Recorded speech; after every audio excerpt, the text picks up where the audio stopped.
மகாபேசமுள்ள பிதாவே, இந்த மகிமையான இந்த நேரத்துக்காக உமக்கு ஸ்தோத்திரம். ஆம் கர்த்தாவே, இந்த மகிமையான இந்த நேரத்திலே மாதத்தின் முதலாம் வாரம் உம்முடைய சமூகத்திலே நாங்கள் வரவும், கர்த்தாவே உம்முடைய வார்த்தையை தியானிக்கவும், கர்த்தாவே நீர் எங்களுக்கு கொடுத்த பாராட்டின அந்த இரக்கத்துக்காகவும், இந்த நாளிலே எங்களை ஆராய்ந்து பார்க்க கர்த்தாவே நீர் கொடுத்த அந்த ஸ்லாக்கியத்துக்காக உமக்கு ஸ்தோத்திரம். நிச்சயமாக சத்தியத்தை அறிவீர்கள், சத்தியம் உங்களை விடுதலையாக்கும் என்ற வண்ணமாக கர்த்தாவே இந்த உலகமான எகிப்திலிருந்தும் பாபிலோனிலே இருந்தும் நாங்கள் வேறு பிரிக்கப்பட்டு நாங்கள் பாதுகாப்பை பெற்றுக்கொள்ளும்படியாக உம்முடைய வார்த்தை எங்களை சரியானதுக்கு திருப்புறதுக்காக கோடான கொடி ஸ்தோத்திரம். இந்த அருமையான பொழுதிலே வந்த ஒவ்வொரு பிள்ளைகளையும் ஆசீர்வதியும், வந்த ஒவ்வொருவோடும் உம்முடைய இரக்கம் கூட இருக்கட்டும். நிச்சயமாக கர்த்தாவே அடியானையோ அல்லது ஆண்டவரே இந்த சபைக்காகவோ அவர்கள் வரவில்லை, உம்முடைய சத்தியத்தை அறிந்து கொள்ளவும் தங்களை உமக்கு முன்பாக ஆயத்தப்படுத்தவும் வந்ததை நீர் அறிந்த தேவன். நிச்சயமாக அப்படிப்பட்ட உள்ளங்களையும் அப்படிப்பட்ட எண்ணம் உடையவர்களையும் நீர் அவர்களை ஆசீர்வதிக்கிற தேவன். அந்த வண்ணமாக ஒவ்வொருவரை நீர் ஆசீர்வதித்து நீர் வழி நடத்த போற தயவுக்காக உமக்கு ஸ்தோத்திரம். வராத ஒவ்வொருவரோடும் உம்முடைய இரக்கம் கூட இருக்கட்டும். ஒருவேளை அவர்கள் வராவிட்டாலும் நீர் அவர்கள் கேட்கத்தக்கதான ஒரு தருணத்தை இந்த நவீன காலத்திலே நீர் வைத்திருக்கிறீர். அதனால்தான் தீக்க சொல்லும் போது யாருமே சாக்கு போக்கு சொல்ல முடியாதபடி ஒரு காலத்திலே நீர் ஒரு மனவாட்டியை கொண்டு வந்த தேவன். அந்த வண்ணமான தொழில்நுட்பங்களை கொடுத்து கர்த்தாவே எங்களுக்கு எதுவுமே தெரியாதென்றோ அல்லது நாங்கள் அறிய வசதி இல்லை என்றோ அல்லது ஏதாவது ஒரு மறுமொழி சொல்ல முடியாத வண்ணம் உம்முடைய செய்திகள் பரவலாக அங்கே போதிக்கப்படுகிறதையும் பரவலான வழியிலே நாங்கள் பெற்றுக்கொள்ளும்படியாக இன்றைக்கு அநேக முறையிலே செய்தியாக இருக்கலாம் அல்லது ஓடியோவாக இருக்கலாம், எப்படியோ ஒரு முறையிலே கர்த்தாவே இந்த நாளுக்குரிய களஞ்சியத்தின் செய்திகளை நீர் வைத்திருக்கிற மேலான அந்த கிருபைக்காக உமக்கு ஸ்தோத்திரம். அதனாலே கர்த்தாவே இந்த ஜனங்கள் அதை புரிந்து கொண்டு கர்த்தாவே இந்த செய்திகள் தான் எங்களை ஆயத்தப்படுத்த முடியும் என்பதை அறிந்து கர்த்தாவே அவர்கள் பலப்பட நீர் கிருபை செய்யும். இந்த அருமையான பொழுதை உம்முடைய கரத்தில் ஒப்பு கொடுக்கிறோம். பேசுற அடியானுக்கு உதவி செய்யும், கேட்கிற ஜனங்களுக்கு நீர் உதவி செய்யும். யாவை உம்முடைய கரத்திலே தாழ்த்தி இயேசு கிறிஸ்து நாமத்தில் கேட்கிறோம். ஆமேன், ஆமேன், ஆமேன். நாங்கள் நின்ற வண்ணமாகவே நாங்கள் ஒரு வார்த்தையை நாங்கள் வாசிப்போம். நினைக்கிறேன் எபிரேயர் நினைக்கிறேன் நாங்கள் அனதி நாங்கள் வாசிக்கிறேன்.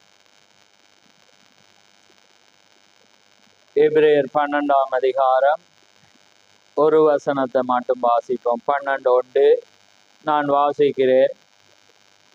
ஆகையால் மேகம் போன்ற இத்தனை திரளான சாட்சிகள் நம்மை சூழ்ந்து கொண்டிருக்க, பாரமான யாவற்றையும் நம்மை சுற்றி நெருக்கி நிற்கிற பாவத்தை தள்ளிவிட்டு விசுவாசத்தை துவக்கிறவரும் முடிக்கிறவருமாயிருக்கிற இயேசுவை நோக்கி நமக்கு நியமித்திருக்கிற ஓட்டத்தில் பொறுமையோடு ஓட கடவோம்.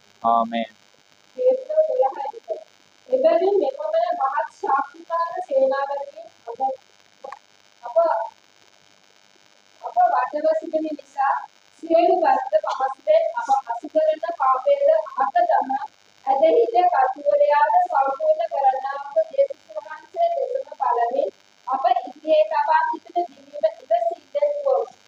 ஆமென். யாவரும் அமர்ந்திருங்கள். கர்த்தருடைய பரிசுத்த நாமம் மகிமைப்படுவதாக. ஆமென். இந்த அருமையான நாளிலே மாசத்தின் முதலாம் வாரத்திலே நாங்கள் அருமையான தீர்க்கதரிசியினுடைய வாழ்க்கை வரலாறுகளை நாங்கள் பார்த்து வருகிறோம். அதிலே நாங்கள் இதை அங்கே ஆராய்வதன் நோக்கம் என்பதை நீங்கள் அறிந்திருக்கிறீர்கள். அவர் ஒரு மகத்தான தீர்க்கதரிசி, நாங்கள் சாதாரண ஒரு மனிதர்கள். அதனால எங்களுடைய வாழ்க்கையில ஆவிக்குரிய விதத்துல வர்ற போராட்டங்களையும் ஆவிக்குரிய விதத்துல வர்ற காரியங்களையும் காணும் போது எங்களுக்குள்ள ஒரு தளம்பல் வரும். ஏனென்றால் இது எப்படி எனக்கு சம்பவித்திருக்கலாம், இப்படிப்பட்ட ஒரு வியாதி எப்படி எனக்கு வந்திருக்கலாம், அல்லது இப்படி ஒரு மரணம் எப்படி எனக்கு வந்திருக்கலாம், அல்லது எனக்கு இப்படியான ஒரு சூழல் குடும்ப பிரச்சனை வந்திருக்கலாம் என்று நாங்கள் என்ன செய்வோம், யதார்த்தமாக சிந்திப்போம். ஆனால் வேதாகமமானது எல்லாமே எழுதப்படவில்லை. வேதாகமம் எல்லாமே எழுதப்பட்டிருக்குமானால் நாங்க வரும்போது எப்படி வந்திருப்போம்? ஒரு வில்வரோல பைபிள் எடுத்து வந்திருக்கணும். ஏனென்றால் எல்லாமே ஆனா பரிசுத்தாவியினால எது அவசியமோ அதுல எழுதப்பட்டிருக்கிறது. வந்த பிரச்சனைகளும் எழுதப்பட்டாலும் விவரிக்க ஒன்றுமே இல்லாமல் இருந்தது. ஆனால் இந்த காலத்திலே சேமிக்கப்பட்ட ஒன்றாக இருக்கிறபடினால், நீங்க திரை நீக்கப்படுதல் என்ற செய்தியில நாங்க போட்டு வாரன். நான் யதார்த்தமாகவே ஒரு சவுலுக்கு பதில சொல்லி வந்தேன்னா, நான் அது கட்டிங் போடக்குள்ள நானே அதை திரும்ப வாசிக்கக்குள்ள பாத்தீங்கன்னா, தேவன் எப்படி அதை என்னோடு இருந்து பேசினார் என்பதை நான் கண்டிருக்கேன். அது அநேக ஆரம்ப நாள்ல இருந்து கண்டிருக்கேன். ஏனென்றா நீங்க சொல்றேன், விஞ்ஞானம் புகைப்படத்தை எடுக்கத்தக்கதாக தேவன் இந்த நாள்ல புகைப்படும் கருவிகளை அவர் வைத்திருக்கிறார். அதனாலே நாங்கள் காணத்தக்கதாக என்ற ஒரு வார்த்தை சொல்றேன். அப்ப ஏன் இந்த ஜீசஸுடைய படத்தை போட்டிருக்கிறீங்கன்ற பிள்ளையும் நான் அவளுக்கு சொன்ன காரியம் அதுதான். ஏனென்றா ஆரம்ப நாட்கள்ல பவுல்றதையோ மோசையுடைய இருந்திருந்தா நிச்சயம் போட்டிருப்பாங்க. ஆனா அந்த காலத்துல அந்த நவீனம் இல்லை. ஆனா இந்த காலத்துல அது இருக்குது. அதை அப்படியே அச்சோட்டா தீக்கரிச்சு சொல்லும் போது எனக்கு ஒரு சந்தோஷம். ஆமென். ஏனென்றால் எங்களுடைய நோக்கம் எது என்பதை தேவன் அறிந்திருக்கிறார். ஆமென். அதனால இவருடைய வாழ்க்கையில நடக்கிற போராட்டங்கள், தேவன் அப்படி அவரோடு இடைப்பட்டார். ஆனால் எப்படி அவர் ஒரு சாதாரண ஒரு மனிதனா இருந்தார் என்று பார்க்கும்போது அது ஒரு வியக்கத்தக்கதாக இருக்கும். ஆனால் தேவன் அவரோடு இருந்தார். அதே போலதான் நாங்களும், வேதமும் அதை சொல்லுது, எலியாவும் நம்மை போல பாடுள்ள மனிதர்கள். இன்றைக்கு ஜனங்கள் அவர் ஒரு தீர்க்கதரிசி என்று சொல்லுவார்கள், அது பெரிதான என்று பார்த்து. ஆனால் அதே நேரத்துல இந்த காலத்துல நடக்கிற சம்பவங்களை யதார்த்தமாக எடுப்பார். ஆனால் எப்பயுமே தேவன் மாறுகிற தேவன் அல்ல. எப்பயுமே அவருடைய ஸ்தானங்கள் மாறுற வேளையில தேவன் எப்பயுமே ஜனங்களை உடையவராக இருப்பார். அன்னைக்கு எலியா போனாலும் எலிசா போல இன்னைக்கு எலிசாவுடைய மினிஸ்ட்ரி மனவாட்டியா இருக்கிறார். அப்ப எப்பயுமே அவர் தேவன் மாறே இல்லை. அப்போ அந்த நேரத்துல அவருடைய ஜனங்கள் மத்தியிலும் இப்படி வாழ்க்கையில பாடுகள் காரியங்கள் நடக்கும் போது அவளுக்கு ஒரு உந்துதலா இருக்க வேண்டும் என்ற ஒரு நோக்கத்துக்காக நாங்கள் இந்த வாழ்க்கை வரலாறு நான் எடுத்தது. ஆமென். இதுதான் அதனுடைய கருப்பொருளா இருக்கிறது நோக்கம். அதே நேரத்துல இன்றைக்கு தீர்க்கதரிசிய ஒரு உன்னத நிலையில, அங்கே ஊழியம் உன்னத நிலை தான். ஆமென். அது இயேசுக்கு சேம் ஊழியம். ஆமென். உன்னத ஊழியம். ஆனா அங்கே இவர் அல்ல. அந்த ஊழியம் உன்னத ஊழியம். அந்த ஊழியம் அவரை உன்னதமாய் மாத்துது. ஆமென். அதனால நாங்க அவரை உன்னதர் என்ற அர்த்தத்துல சொல்றோம். அவர் உன்னதர் தான். ஆனா எந்த அர்த்தம்? அவர் செய்த ஊழியம் அவரை உன்னதராக்கினது. ஆமென். அதே போலதான் திகர் சொல்ற அந்த மலை என்ன, சீனாய் மலை என்பதோ அல்லது என்ன அன்றைக்கு சன்சைட் மவுண்டனோ அது அந்த மலையில நீங்க ஏறி பார்த்தவங்களுக்கு தெரியும். அந்த மலை அல்ல, நீங்க யதார்த்தமா போற மலை அல்ல. அது எப்படி இருக்கு, வறண்டு போய் சாதி கல். ஆனா அது ஏன் ஃபேமஸ் ஆயிடுச்சு, ஏன் அதுக்கு வருதுண்டா அங்கே பரிசுத்தர் இறங்கினபடினால். ஆமென். அந்த காரியம்தான் அந்த மலையை உன்னதமாய் மாற்றினது. புரியுதா? அதே போலதான் உங்களையும் என்னையும் உன்னதமாய் மாற்றினது இந்த செய்தி தான். ஆமென். எங்களுக்குள்ள அது இருந்தா அது எங்களை உன்னதமா மாத்து, இல்லாட்டி எங்கிட்ட ஒண்ணுமே இல்லை. ரைட். அப்ப அதனாலதான் இவரை இன்னைக்கு உலகம் என்பதை விட இந்த செய்தியில் உள்ளவர்கள் அந்த வண்ணமான தவறான இடங்கள்ல பொறுத்துற வேளையில இந்த வாழ்க்கை தான் அவர் யார் என்பதை அது காண்பிக்கும். ஆமென். அதனால அது அவர்களுக்காக அல்ல, உங்களுக்காக நீங்க அறிஞ்சு கொள்ளும் போதுதான். ஒரு மனிதனோட பேசும்போது முகதாட்சணியம் அந்த வார்த்தையை நீங்க மனதுல வச்சிருக்கணும். எங்கேயுமே யார் எவர் என்று பார்க்காம வார்த்தையை பேசும்போது வார்த்தை தான் வரும். ஆமென். அங்க முகதாட்சணியம் வரக்கூடாது. ஒருவர் தவறா சொன்னா அது வார்த்தை எப்படி இருக்கு, எப்படி என்று நீங்க பேச, அது ஊழியக்காரர்களா இருக்கலாம், காரியம் அவர்கள் செய்யற தவறதான் நாங்க சொல்ல முடியாது. ஏன்? எங்களுக்கு வார்த்தை கற்றுக்கொள்கிறது அவர்கள் சரியான அபிஷேகமோ தவறான அபிஷேகமோ நாங்க அதை பேசல. ஆனா வார்த்தை என்று வரும்போது அது சமனாயின, அது இருபுறமும் கருக்குள்ள பட்டயமாயிருக்கு. அது யாரு வரண்டு இல்லை, அதுல வார்த்தையை வச்சு நாங்க யுத்தம் பண்ணலாம். ஆமென். அது புரியுதா உங்களுக்கு? அது அதுக்கு பொறுத்த கூட. ஏன்னா தேவண்ட வார்த்தையை தவறாக வியாக்கியானம் பண்ணக்கூடா, தவறாக பொறுத்தக்கூடா, இடம்பெயர சொல்லக்கூடாது. சில ஜனங்கள் சில பேர் தவறா சொன்னாலும் அவங்களுக்கு எப்படி நாங்க சொல்றேன் என்று சொல்லுவாங்க, ஜனங்கள் சொல்றாங்க. அதனாலதான் நான் அதை சொல்றேன். அவங்க ஊழியக்காரரை கூட நாம இப்ப நாங்க சொல்லலாமா, அந்த வசனத்தை இதோட பொருத்தாதீங்க. அது சொன்னீங்கன்னா .com. ஆமே. அது முகதாட்சணியம். நியாயஸ்தலத்துல தேவண்ட ஒரு வார்த்தைக்காக நீங்க அது மௌனமா இருப்பீங்கன்னா அது காரியம். அதான் இப்ப நீங்க அதே நேரம் அதோட மட்டும் பொருத்தலாம். நீங்க தேவண்ட வார்த்தை பலிபீடத்தில இருந்தோ அல்லது ஒரு மனிதன் சொல்றானோ ஆமேன் என்று சொல்லணும். அது சொல்லாம இருந்தாலும் அது முகதாட்சணியம். ஆமே. ஏனென்றா அந்த ஸ்தலத்துல தேவண்ட வார்த்தைக்கு நீங்க ஆமோதிக்க.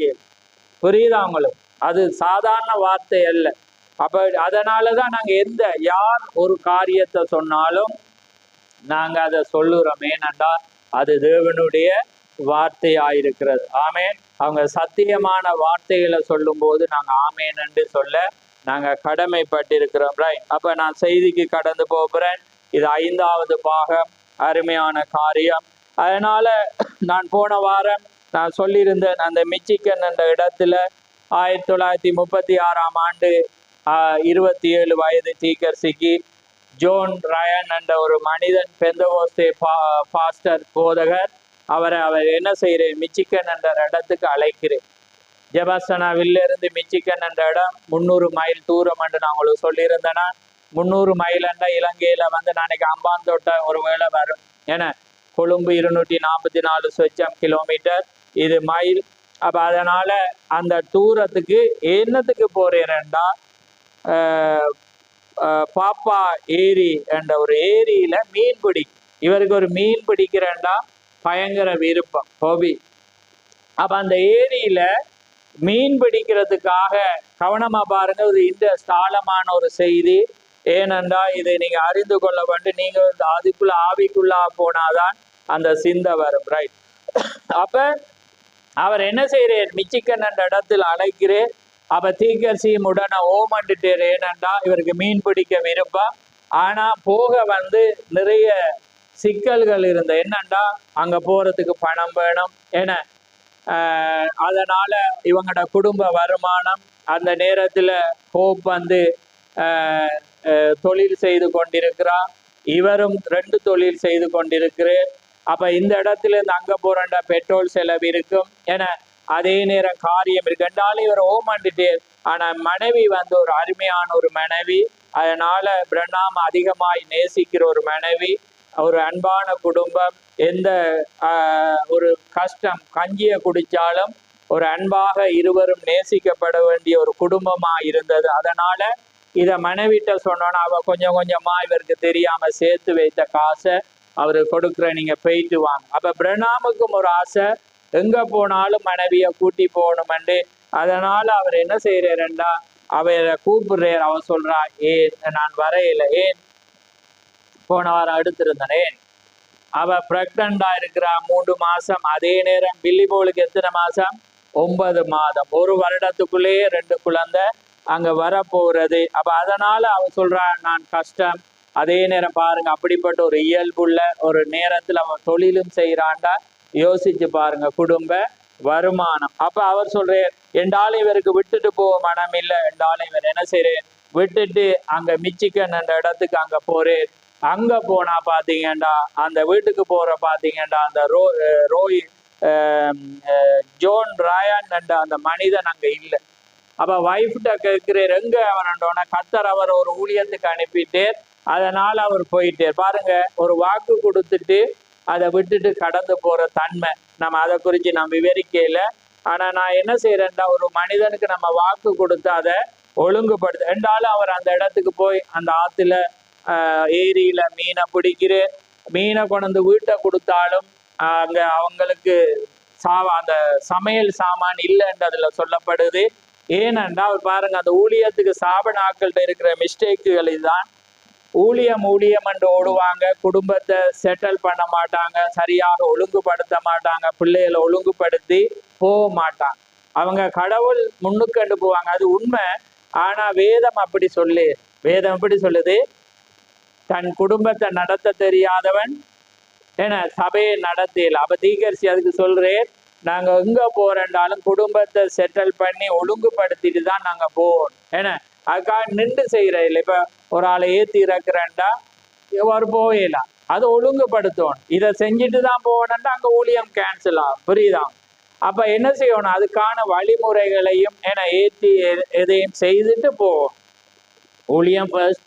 ஆனா ஒழுங்குபடுத்தல் ஆகுது. அதே நேரம் கஷ்டப்படாதபடி பொருட்களை வாங்கி என எல்லாமே செய்யறதா உண்மையான ஒரு கணவன், அன்பான ஒரு கணவன். அப்ப அதே அந்த ஸ்தாபனக்காரட்ட இல்லை. ஏன்னா மனைவியை விட்டுட்டு போவாங்க, பிள்ளைய விட்டு போவாங்க, மனைவி புருஷனை விட்டுட்டு போவாங்க. ஏண்டா அது ஊழியம். இன்றைக்கு பாருங்க, அந்த ஊழியக்காரர பிள்ளையில பாத்தீங்கன்னா தவறி போயிருப்பாங்க, விழுந்திருப்பாங்க. ஏனென்றா இந்த பிரச்சனைகள், ஏனென்றா சரியான கண்காணிப்பு இல்லாது.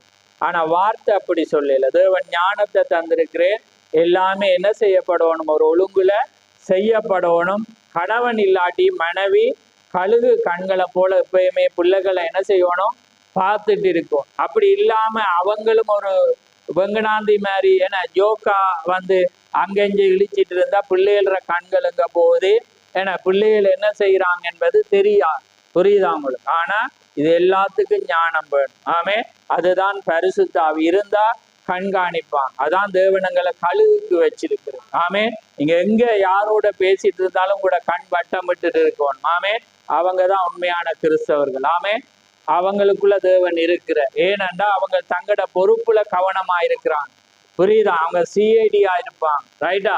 அப்ப அதனால பாருங்க, இது வந்து அங்க இல்லை. அப்ப இவர் போயிட்டு அதுல சொல்லப்படுது, உங்களுக்கு அவசியம் தெரிய நான் தட்டிட்டு போறேன். அவர் அதுல மளிகை கடையில போய் சாமான் வாங்கி கொடுத்ததாக அதுல சொல்லப்படுது. என்றாலும் எங்களுக்கு அவசியம் இல்லை, நம்ம அதை கடந்து போவோம். ரைட்? அப்ப இவர் என்ன செய்யறாரு, அங்க மீனெல்லாம் பிடிச்சிட்டு இவர் என்ன செய்யறாரு, மீண்டும் வீட்டுக்கு வர அவர் வெளிக்கிற வேளையில இவர் ரோட்டால வந்தோன்றிருக்கக்குள்ள பாத்தீங்கன்னா என்ன நடக்குதுண்டா, அந்த நிறைய கார் போகுது, நிறைய கார் மோட்டார் பைக் வாகனங்கள் போகிற வேளையில பின்னால பாத்தீங்கன்னா ஜீசஸ் ஒன்லி என்று எழுதப்பட்டிருக்கு. இப்ப இவருக்குள்ள ஒரு யோசனை, என்னடா ஜீசஸ் ஒன்லி என்று எழுதப்பட்டு இந்த காரெல்லாம் அங்கே தொடரா போய் கொண்டிருக்கக்குள்ள இவர் என்ன செய்யற, இவர் ஒரு போர்ட் கார் வச்சிருந்து அந்த மாடல் போர்ட் கார்ன்ற ஒரு கார், இவர் பழைய கார், நீங்க தீகசிட படங்களை பாக்குறவங்களுக்கு தெரியும். அந்த கார்ல தான் இவர் என்ன செய்யற, அந்த காரை பின்தொடர்ந்து அங்கே போற வழியில பாத்தீங்கன்னா அது பெரிய ஒரு பில்டிங்ல போய் நிக்குது. அதுல நிக்கக்குள்ள பாத்தீங்கன்னா அங்க ஒரு பெரிய ஒரு கூட்டம் அரேஞ்ச் பண்ணப்பட்டிருக்கு, 3 நாள் கூட்டம். அதுக்குள்ளதான் இது அப்ப இவருக்கும் என்ன செய்யற, ஜீசஸ் ஒன்லி என்று எழுதப்பட்டிருக்கு. சரி, நாமளும் அந்த இடத்துல நாம என்ன செய்வோம்டா, போய் நாம அங்க பார்ப்போம் என்று அங்கே போய் இருக்கிற வேளையில் அங்க ஆராதனை நடக்கிறது. ஆர்ப்பரிப்பு, மகிழ்ச்சி, சந்தோஷம். அங்க ஜனங்கள் ஆர்ப்பரிச்சு அழுது புலம்புறத பார்க்கல இவருக்கு ஒரு பரலோகத்திற்கே போன மாதிரி இருக்கு. ஏனண்டா அப்படிப்பட்ட ஒரு ஜனங்கள் இவங்க வந்து யுனைடெட் பெந்தகோஸ், அதாவது அந்த பெந்தகோசையில ஒரு பகுதி பெந்தகோஸ். இப்ப நீங்க இலங்கையிலும் பார்க்கலாம். நீங்க நினைக்க கூடாது நாங்க மட்டும்தான் இயேசுவின் நாமத்தினால ஞானஸ்தானம் எடுத்திருக்க மாட்டோம். இலங்கையில நிறைய சபை இருக்கு, அவங்க ஞானஸ்தானம் மட்டும் எடுத்து போறது இருக்கு, பெந்தகோஸ்தேலையும் இருக்கு, அப்படி ஃப்ரீ சேர்ச்சும் இருக்குது. அப்படி ஒரு கொள்கையில இருக்கு. ஆனா அவங்க தீர்க்கதரிசி ஏற்றுக்கொள்ளையில வேற பகுதியை ஏற்றுக்கொள்ள. அதே போல இந்த பெந்தகோஸ்தே ஜனங்களும் ஞானஸ்தானம் இயேசுவின் நாமத்துலதான், இயேசுவைதான் ஒள்ளி என்று விசுவாசிக்கிறாங்க. ஆனா வந்து அந்நிய பாஷை பேசுவாங்க, மற்றது இல்லை. அப்ப இவர் ஏற்கனவே உங்களுக்கு தெரியும் என்ன, ஜீசஸ் இயேசுவின் நாமத்துலதான் இவர் ஞானஸ்தானம் எடுத்து இயேசு கிறிஸ்துவ தேவனாக இவர் வழிபடுற ஒரு ஆள்.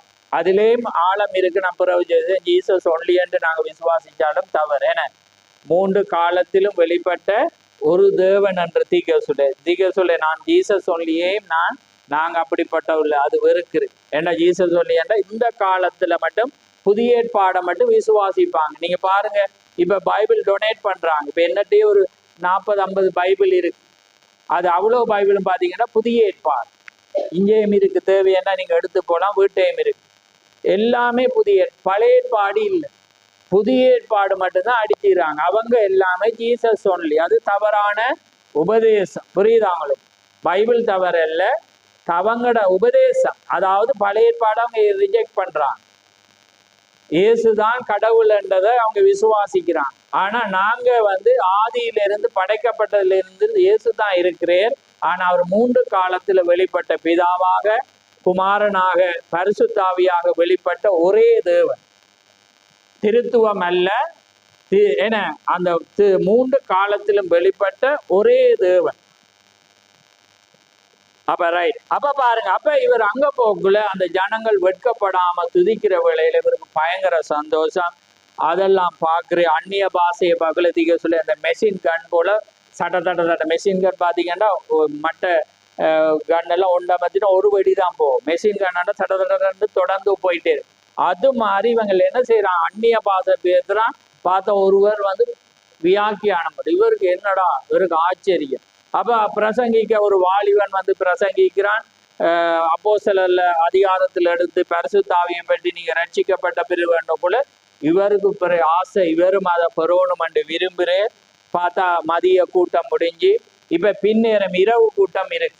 அப்ப இரவு கூட்டத்துக்கு பாத்தீங்கன்னா இவருக்கு போகணும், பார்க்குற காசை எண்ணி பார்க்குறே. இப்ப வீட்டுக்கும் போகணும், பார்த்தா ஒரு குறைய $. அப்ப அவர் என்ன செய்யற, பெட்ரோலுக்கு மட்டும் வச்சுட்டு மீதி கொஞ்சம் பணம் இருக்கு, அதுல போய் 2 ரோல் பிஸ்கட் அண்டு அமெரிக்கால 2 அந்த பிஸ்கட்டை மட்டும் வாங்கிட்டு போய் காருக்குள்ள படுத்திருந்து ஒரு பிஸ்கட்டை தின்னு, இரவைக்கு திரும்ப தின்னோணுமே அதே பிஸ்கட்டை தின்னோன்னு. அப்போ ஒரு பிஸ்கட்டை சாப்பிட்டுட்டு காருக்குள்ள படுக்கிற. இப்ப பாருங்க இவ்வளவு பெரிய ஒரு தீக்கரிசி. ஏனென்றா இவருக்கு இந்த கூட்டம் இன்ட்ரெஸ்ட் ஆயிடுச்சு. அப்ப அந்த கூட்டத்தை இரவு கூட்டத்திலே நான் போய் அதை பார்க்கணும்ன்றதுக்காக என்ன செய்யறேன், கார்ல போயிட்டு படுத்து வாங்கிட்டு பிஸ்கட்டை சாப்பிட்டுட்டு பெட்ரோலுக்கு $1 எடுத்து வச்சுட்டு மிச்சம் எல்லாம் இப்ப பணம் இல்லை. இவர் மீன் பிடிக்க போனபடினாலும் சரியான உடுப்பு இல்லை. இப்ப இவருக்கு போறண்டாலும் அங்க சரியான எல்லாரும் நீட்டா வந்திருக்கிறான். ஏன்னா பேப்டிஸ்ட் உபதேசமே ஒரு மனிதன் ஆலயத்துக்கு போகணும்னா நீட்டா போகும். அப்ப இவருக்கு இப்ப சேர்ச்சுக்கு போகும் வெக்கம். ஏன்னா அப்படி உபதேசிக்கப்பட்டு வளர்ந்துட்டு, ஏன்னா அதுதான் உண்மை. கடவுள் ஆலயத்துக்கு போகல எங்கள்கிட்ட இருக்கிற சிறப்பான உடுப்பை உடுத்து நீட்டா போம். ஏன்னா விளங்குதா? ரிச்சா அழகு வேற, நீட் வேற. வேதம் அழக சொல்லல, நீட்டை சொல்லு. ரெண்டுக்கும் வித்தியாசம். சில பேர் சொல்லுவாங்க என்ன புது உடுப்பை போடணும்னா எங்க போறேன்னு, கஷ்டப்பட்ட குடும்பம். வேதம் அழகு சொல்ல, அழகு வேற நீட் வேற. ஏன்னா சுத்தமா தான் வர சொல்லுது. அப்ப பழைய உடுப்புண்டாலும் அயன் பண்ணி நீட்டா போடக்குள்ள அது சுத்தமா தான் இருக்கு. அதே நேரம் உங்களுக்கு நல்ல உடுப்பு இருந்தாலும் நல்ல உடுப்பை நீட்டா என்ன செய்யணும், நீங்க சுத்தமாக வரணும். அப்ப பெண்டிகோஸ் ஜனங்கள் அவ்வளவு அழகாக காரியமா இருக்கும் போது இவருக்கு என்றாலும் இவர் என்ன செய்யறேன், அங்க போயிட்டு வர்ற வேளையில பின்னேற நைட் கூட்டம் நடக்க போகுது. அப்ப அதுல ஒரு அறிவித்தல் கொடுக்குறாங்கண்டா, நீங்க அது பாஸ்டர் மீட்டிங், பெரிய மீட்டிங், ஜனங்களும் வந்திருக்கிறாங்க. அதுல 200 பாஸ்டர்மார் வந்திருக்கிறாங்க. அவங்க ஒரு அறிவித்தல் கொடுக்குறாங்கண்டா, நீங்க அமெரிக்கால இருந்து எல்லா இடங்கள்ல இருந்தும் வந்திருக்கிறாங்க. அவங்க அறிவிக்கிறாங்க என்னண்டா, நீங்க யார் யார் எந்தெந்த இடத்துல பாஸ்டர்மார் வந்திருக்கிறீங்களோ அவங்க எல்லாம் மேடையில அமரணும். அமர்ந்த பிற்பாடு நீங்க என்ன சொல்லணும்டா, நீங்க எங்க இருந்து வாரீங்க, எந்த சபையின் போதகர் என்று உங்களை அறிமுகப்படுத்தணும்ன்றோட இப்ப இவரும் போறேன். அப்ப இவரும் போனோன்னு பார்த்தா இவர் டிஷர்ட் அடிச்சுட்டு இருக்கிற, ஏன்னா உடுப்பு சரியில்லை என்றாலும் இப்ப அழைச்சிட்டாங்களே மரியாதை செலுத்தணும் என்று மேடையில இருந்துட்டு இவர் அறிவிக்கிறேன்னா, இவருக்கு இப்ப போயிட்டே. ஆனா இப்ப நடுங்குது. ஏன் அவருக்கு நடுங்குது என்னன்னா, முதலா மைக்க பார்க்கு. அவர் சபை சாதாரண சபை, மைக்க பார்த்தோன்னே இவருக்கு நடுங்குது. அவர் என்ன செய்யறேன், நடுக்கத்தோடு சொல்றேன், நான் அமெரிக்கால இருந்து இங்க இருந்து ஜெபஸ்னவில்ல இருந்து வாரேன், எனக்கு இத்தனை வயது, நான் இப்படி ஒரு சிறிய சபையின் போதகர் என்று சொல்லிட்டு அவர் என்ன செய்யறார், இருக்கிறார். எல்லாரும் இருக்கிற பிற்பாடு திரும்ப அறிவித்தல் வருது. அதன் பின்பு என்ன நடக்கிறது என்றால், இவர் அந்த டைம்ல அந்நிய பாஷையில பேசுறாங்க. இஞ்சால ஒரு மனிதன், இஞ்சால ஒரு ஊழியக்காரனும் இஞ்சாலையும் பேசப்படுகிறது. அதுக்கு பிற்பாடு இவருக்குள்ள சிந்தனை ஓடி ஒன்றுக்குள்ள அங்க அறிவித்தல் வருது. இந்த நாள்ல ஒரு 90 வயது மதிக்கத்தக்கதான வயதானவர்கள் அன்றைக்கு எல்லாம்.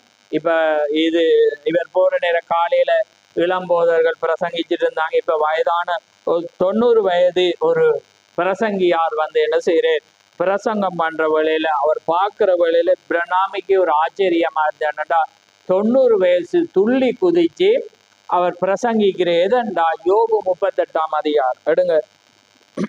யோபு 38ஆம் அதிகாரத்தை தான் அவர் பிரசங்கிக்கிறார். அதுல இந்த 4ல இருந்து நான் வாசிக்கிறேன் பாருங்க. யோபு 38ஆம் அதிகாரம் 4ல இருந்து நான் வாசிக்கிறேன் பாருங்க. நான் பூமியை அசிபாரப்படுத்துகிற போது நீ எங்கே இருந்தாய்? நீ அறிவாளியானால் அதை அறிவி. அதற்கு அளவு குறித்தவன் யார்? அதன் மேல் நூல் போட்டவர் யார்? அதை நீ அறிந்தால் சொல்லு. அதன் ஆதாரங்கள் எதன் மேல் போடப்பட்டது? அதன் கோடிக்கல்லை வைத்தவர் யார்? அப்பொழுது விடிய காலத்து நட்சத்திரங்கள் ஏகமாய் பாடி தேவதூதர்கள் எல்லாரும் கெம்பீரித்தார்கள் என்ற வசனத்தை வாசிச்சு அவர் பிரசங்கிக்கிறக்குள்ள இவருக்கு இனம் புரியாத ஒரு காரியம் அழகா. ஏனென்றா அதுதான் தேவன் யோபுட்ட கேட்கிறேன். ஏண்டா யோபு வந்து நீ அறிவாளியானால் சொல்லு. ஏண்டா உலக தோற்றத்துக்கு முன் படைக்கக்குள்ளேயே அங்க யோபு இருந்தா நாங்களும் அங்க இருந்தோம். ஆமே. அதனால அவர் சொல்ற நீ படைக்கக்குள்ள நீ எங்க இருந்தா என்ற கேள்விய இவர் பிரசங்கிக்கிற வேளையில தீக்கர்சிக்கு அப்படி இருக்கு. கடைசியாக அவர் பிரசங்கிட்டு சொல்றேன், எனக்கு இந்த மேடை காணாது, மேடை என்ன அகலமா இருந்தா நான் இன்னும் அதிகமா பிரசங்கிக்க என்று சொல்லிட்டு இறங்கினோட இவர் யோசிக்கிறேன், நாம இளமையாயிருக்கிற அவர் உழவு வயதானவர் வந்து இப்படிப்பட்ட பிரசங்க செய்யணும், பரிசுத்தாவியை பெற்ற நானும் இப்படி பிரசங்கிக்கலாம் என்ற ஒரு காரியத்தை அவர் என்ன செய்யற சிந்திக்கிறத நாங்க பாக்குறோம். அதுக்கு பிற்பாடு இவர் என்ன செய்யற, அந்த ராத்திரியில ஆராதனை முடிஞ்சோடனே இவர் வயல்வெளியில போட்டுட்டு அந்த அடுத்த பண்ணையும் சாப்பிட்டுட்டு இவர் என்ன செய்யற சிந்தித்து கொண்டிருக்கிறார். என்ன இப்படியான காரியத்தை இவங்க பிரசங்கிக்கிறாங்களே, இப்படியான காரியத்துல இருக்கிறாங்களே, ஒரு வெட்கப்படாத ஜனங்கள், இப்படியான காரியம் எப்படி உண்டானது என்று இவருக்கு வார்த்தை. ஏன்னா அதான் இப்ப நான் உங்களுக்கு சொல்றது, இப்ப வார்த்தை எங்களுக்கு தெரிஞ்சாதான் எல்லாத்துக்கும் விளக்கம். ஏன்னா இவர் புதிதாக ரட்சிக்கப்பட்டு ஒரு சபையை நடத்துறேன், எந்த அனுபவம் இல்லை. ஏன்னா இப்படியாக இவங்களோட ஆராதனைக்கு இந்த ஆராதனைக்கு வித்தியாசம் இருக்கு. ஏன்னா பெப்டிஸ்ட் வந்து ஒரு வெஸ்டர்ன் டைப்ல ஆராதிப்பான். ஏன்னா ஆனா பெந்தகோஸ்டை வந்து பாத்தீங்கன்னா பரவசத்துல இருப்பான். ஏன்னா பெண்டிகோஸ் பார்த்தாக்களுக்கு தெரியும், நாங்க அங்கிருந்து வந்தபடியா தெரியும். ஏன்னா அவங்க இங்க முட்டுக்கால்ல குந்தினாங்கன்னா அங்க மட்டும் என்ன செய்வாங்க, குதிச்சு முட்டுக்கால்லையே துதிச்சு துதிச்சு ஜெபிப்பாங்க. ஏன்னா பம்பரமா சுத்துவாங்க, அந்நிய பாஷை பேசுவாங்க, அவ்வளவு ஆக்ரோஷமா ஆராதிப்பாங்க. ஏன்னா அவங்க ட்ரம்ப் அடிக்கிறது எல்லாம் பார்த்தாலே எங்களுக்கு பரலோகத்துல இப்பயும் எங்களுக்கு அவங்களோட ஆராதனையில கலந்தா பரலோகமா. ஆனா எப்படி ஆராதிக்கப்பட வேண்டிய ஜனங்களும் இன்னைக்கு எல்லாமே மாறி. ஏனென்றா இந்த செய்தி வந்தா போலியா நாங்க செய்ய, புரியுதா? பரிசுத்தாவி வந்தா மட்டும்தான் எங்களுக்கு சரியான ஆராதனை செய்யலாம். அதான் அப்போஸ்தலர்கள் செஞ்சாங்க. ஏன்னா பெந்தகோஸ்தே நாள்ல வந்தோன்னா அவங்களும் குடி வெறித்தவங்களா மாறிட்டான். அப்ப இன்னைக்கு நாங்க போலியா செய்யல, இப்ப வேற சபையில போலியா செய்யறாங்க. ஏண்டா அந்நிய பாஷை பேசாதான் பரிசுத்தாவி ஆர்ப்பரிச்சு கத்தினாதான் அண்டோன்னா அவங்க ஆக்டிங் செய்யறாங்க. வீட்டை போனா வேற பாஷையில பேசுவாங்க. ஏன்னா அப்ப எங்களுக்கு வந்து வேற பாஷை பேசுறபடினாலும் இங்க வேற பாஷை பேசலாம் இருக்கபடியே நாங்க புத்தியே இருக்கிறோம். ஏனண்டா எங்கட அவர் வந்தாதான் நாங்க மாறி. ஏன்னா அப்ப அதனால வந்து என்ன நடக்குதுண்டா இவருக்கு இப்ப யோசனை, அப்ப காரியங்களை சிந்திச்சுட்டு என்ன செய்யற, இவருக்கு போகணும். ஆனா அவர் ஜெபிக்கிற, ஆண்டவரே இந்த ஜனங்கள் மத்தியில எனக்கு எனக்கு காசு இல்லை, இப்ப சாப்பிடாம இருக்கணும், இப்ப ஒரு நாள் தான் முடிஞ்சிருக்கு, இரவையோட எல்லாமே முடிஞ்சு. ஏன்னா ஆண்டவரே நீர் இறக்கத்தை பாராட்டணும், நான் உடுப்பு சரியில்லை, நான் ஒரே உடுப்பை போட்டு போயிடுமா 3 நாள். ஏன்னா அப்படியாக அவர் என்ன செய்யற, ஜெபிக்கிற வேளையில அங்க அடுத்த நாள் என்ன செய்யற, சபைக்கு ஏர்லியாவே போய் என்ன செஞ்சுட்டு உட்கார்ந்து இருக்கக்குள்ள வந்து அவங்க அறிவித்தல் ஒன்று கொடுக்குறாங்க. நேற்றைய இரவுல வந்து 90 வயது பிரசங்கிச்சாங்க. நாங்க 200 பாஸ்டர்மார் இருக்கிறாங்க, ஆனா இதிலே வயது குறைவான ஒருவர் இருக்கிறார், நாங்க அவரே இன்றைக்கு நாங்க அழைக்க விரும்புறோம் என்று பார்க்கல. அவரோட பேரை சொல்றாங்க, ஜெபஸ்னாவில் இருந்து என்ன வில்லியம் மரியம் பிரணாம் ஒரு இளமையான போதர் வந்திருக்கிறார், அவரை நாங்க மேடைக்கு அழைக்கிறோம் என்றோன்னா இவருக்கு திக்கண்டு போய். ஏண்டா உடுப்பு சரியில்லை, இவர் அதை விசுவாசிக்கிறார், கடவுள்ற சமூகத்துல இருக்கும் போது நாங்க புல் கையோட என்ன நீட்டா பிரசங்கிக்கணும் இருக்கிறவருக்கு இப்படி என்ன டக்கண்டி இவர் ஒளிஞ்சி என்ன செய்யறேன் பார்த்தா இவர் இருக்கிற ஒரு வெள்ளை பெண்ணுக்கும் கருப்பு மனிதருக்கு இடையில அவர் இருக்கிற. அமெரிக்கால நான் முன்னமே சொன்னேன்னா அவங்க கலந்து இருக்கலாம், குடும்பமா இருக்கலாம், அந்த கலாச்சாரத்துக்கு அது வேறுபாடு. இவர் இருக்கக்குள்ள என்ன செய்யறேன் அறிவித்தல் கொடுக்குறவங்களுக்கு யாராவது பிரணாம தெரியுமா இருந்தா உடனே அவரை மேடைக்கு அழைச்சி வாங்கணும்னு எல்லாரும் அமையுது. பக்கத்துல இருக்கவங்க இருக்கிறான் உங்களுக்கு பிரணாம தெரியுமா அண்டோன்னு அவர் சொல்ற எனக்கு தெரியுமாண்டு. அப்ப அவர் இங்கேயா இருக்கிறார், இங்கேதான் இருக்கிறார். அப்ப அவர் யார், அப்ப நீ கூட்டி வாடோ, நான் தான் அவர்ன்றேன். அப்ப அவர் சொல்லி ஏன் நீ அப்ப போகாம இருக்கான்றக்குள்ள அவர் சொல்றேன் நான் உடுப்பு சரியில்லை, எனக்கு பிரசங்கிக்க நான் ஒன்றுமே கொண்டு வர இல்லை, நான் ஆயத்தம் இல்லை. அவர் சொல்லி இல்லை இந்த ஜனங்கள் இந்த உடுப்பு அது ஒன்றும் பார்க்க மாட்டாங்க, உனக்குள்ளாக என்ன இருக்குன்னு மட்டும்தான் அவங்க பார்ப்பாங்க. நீ போன்றக்குள்ள இவர் திரும்பவும் குளிக்கக்குள்ள திரும்பவும் அறிவித்தல் வருது, யாராவது தெரிஞ்சா அவரை கொண்டு வாங்கணும்னு இவர் பக்கத்துல இந்த அபிரணாம் இருக்கிறேன் இவர் தான். அப்ப அவன் சொல்றான் எனக்கு தெரியும் கோணி குடி ஒளிஞ்சு ஒளிஞ்சு கள்ள மாதிரி முழிச்சிட்டு இருக்கக்குள்ளேயே தெரியும் நீ தான் இருக்கணும்ட்டு. ஆனாலும் நீ என்ன செய்ய, நீ அதை யோசிக்காம நீ போன்றக்குள்ள இவர் மேடைக்கு போற. அங்க மேடையில இப்ப மைக்க கண்டோட இவருக்கு நடுக்கம் வருது. பைபிள்லயும் செய்தியும் ஆயத்தப்படுத்தல, என்ன ஆண்டவரே என்று ஜெபிச்சுட்டு பைபிளை திறக்கிறேன். இடுங்க வாசிங்க லூக்கா 16:23.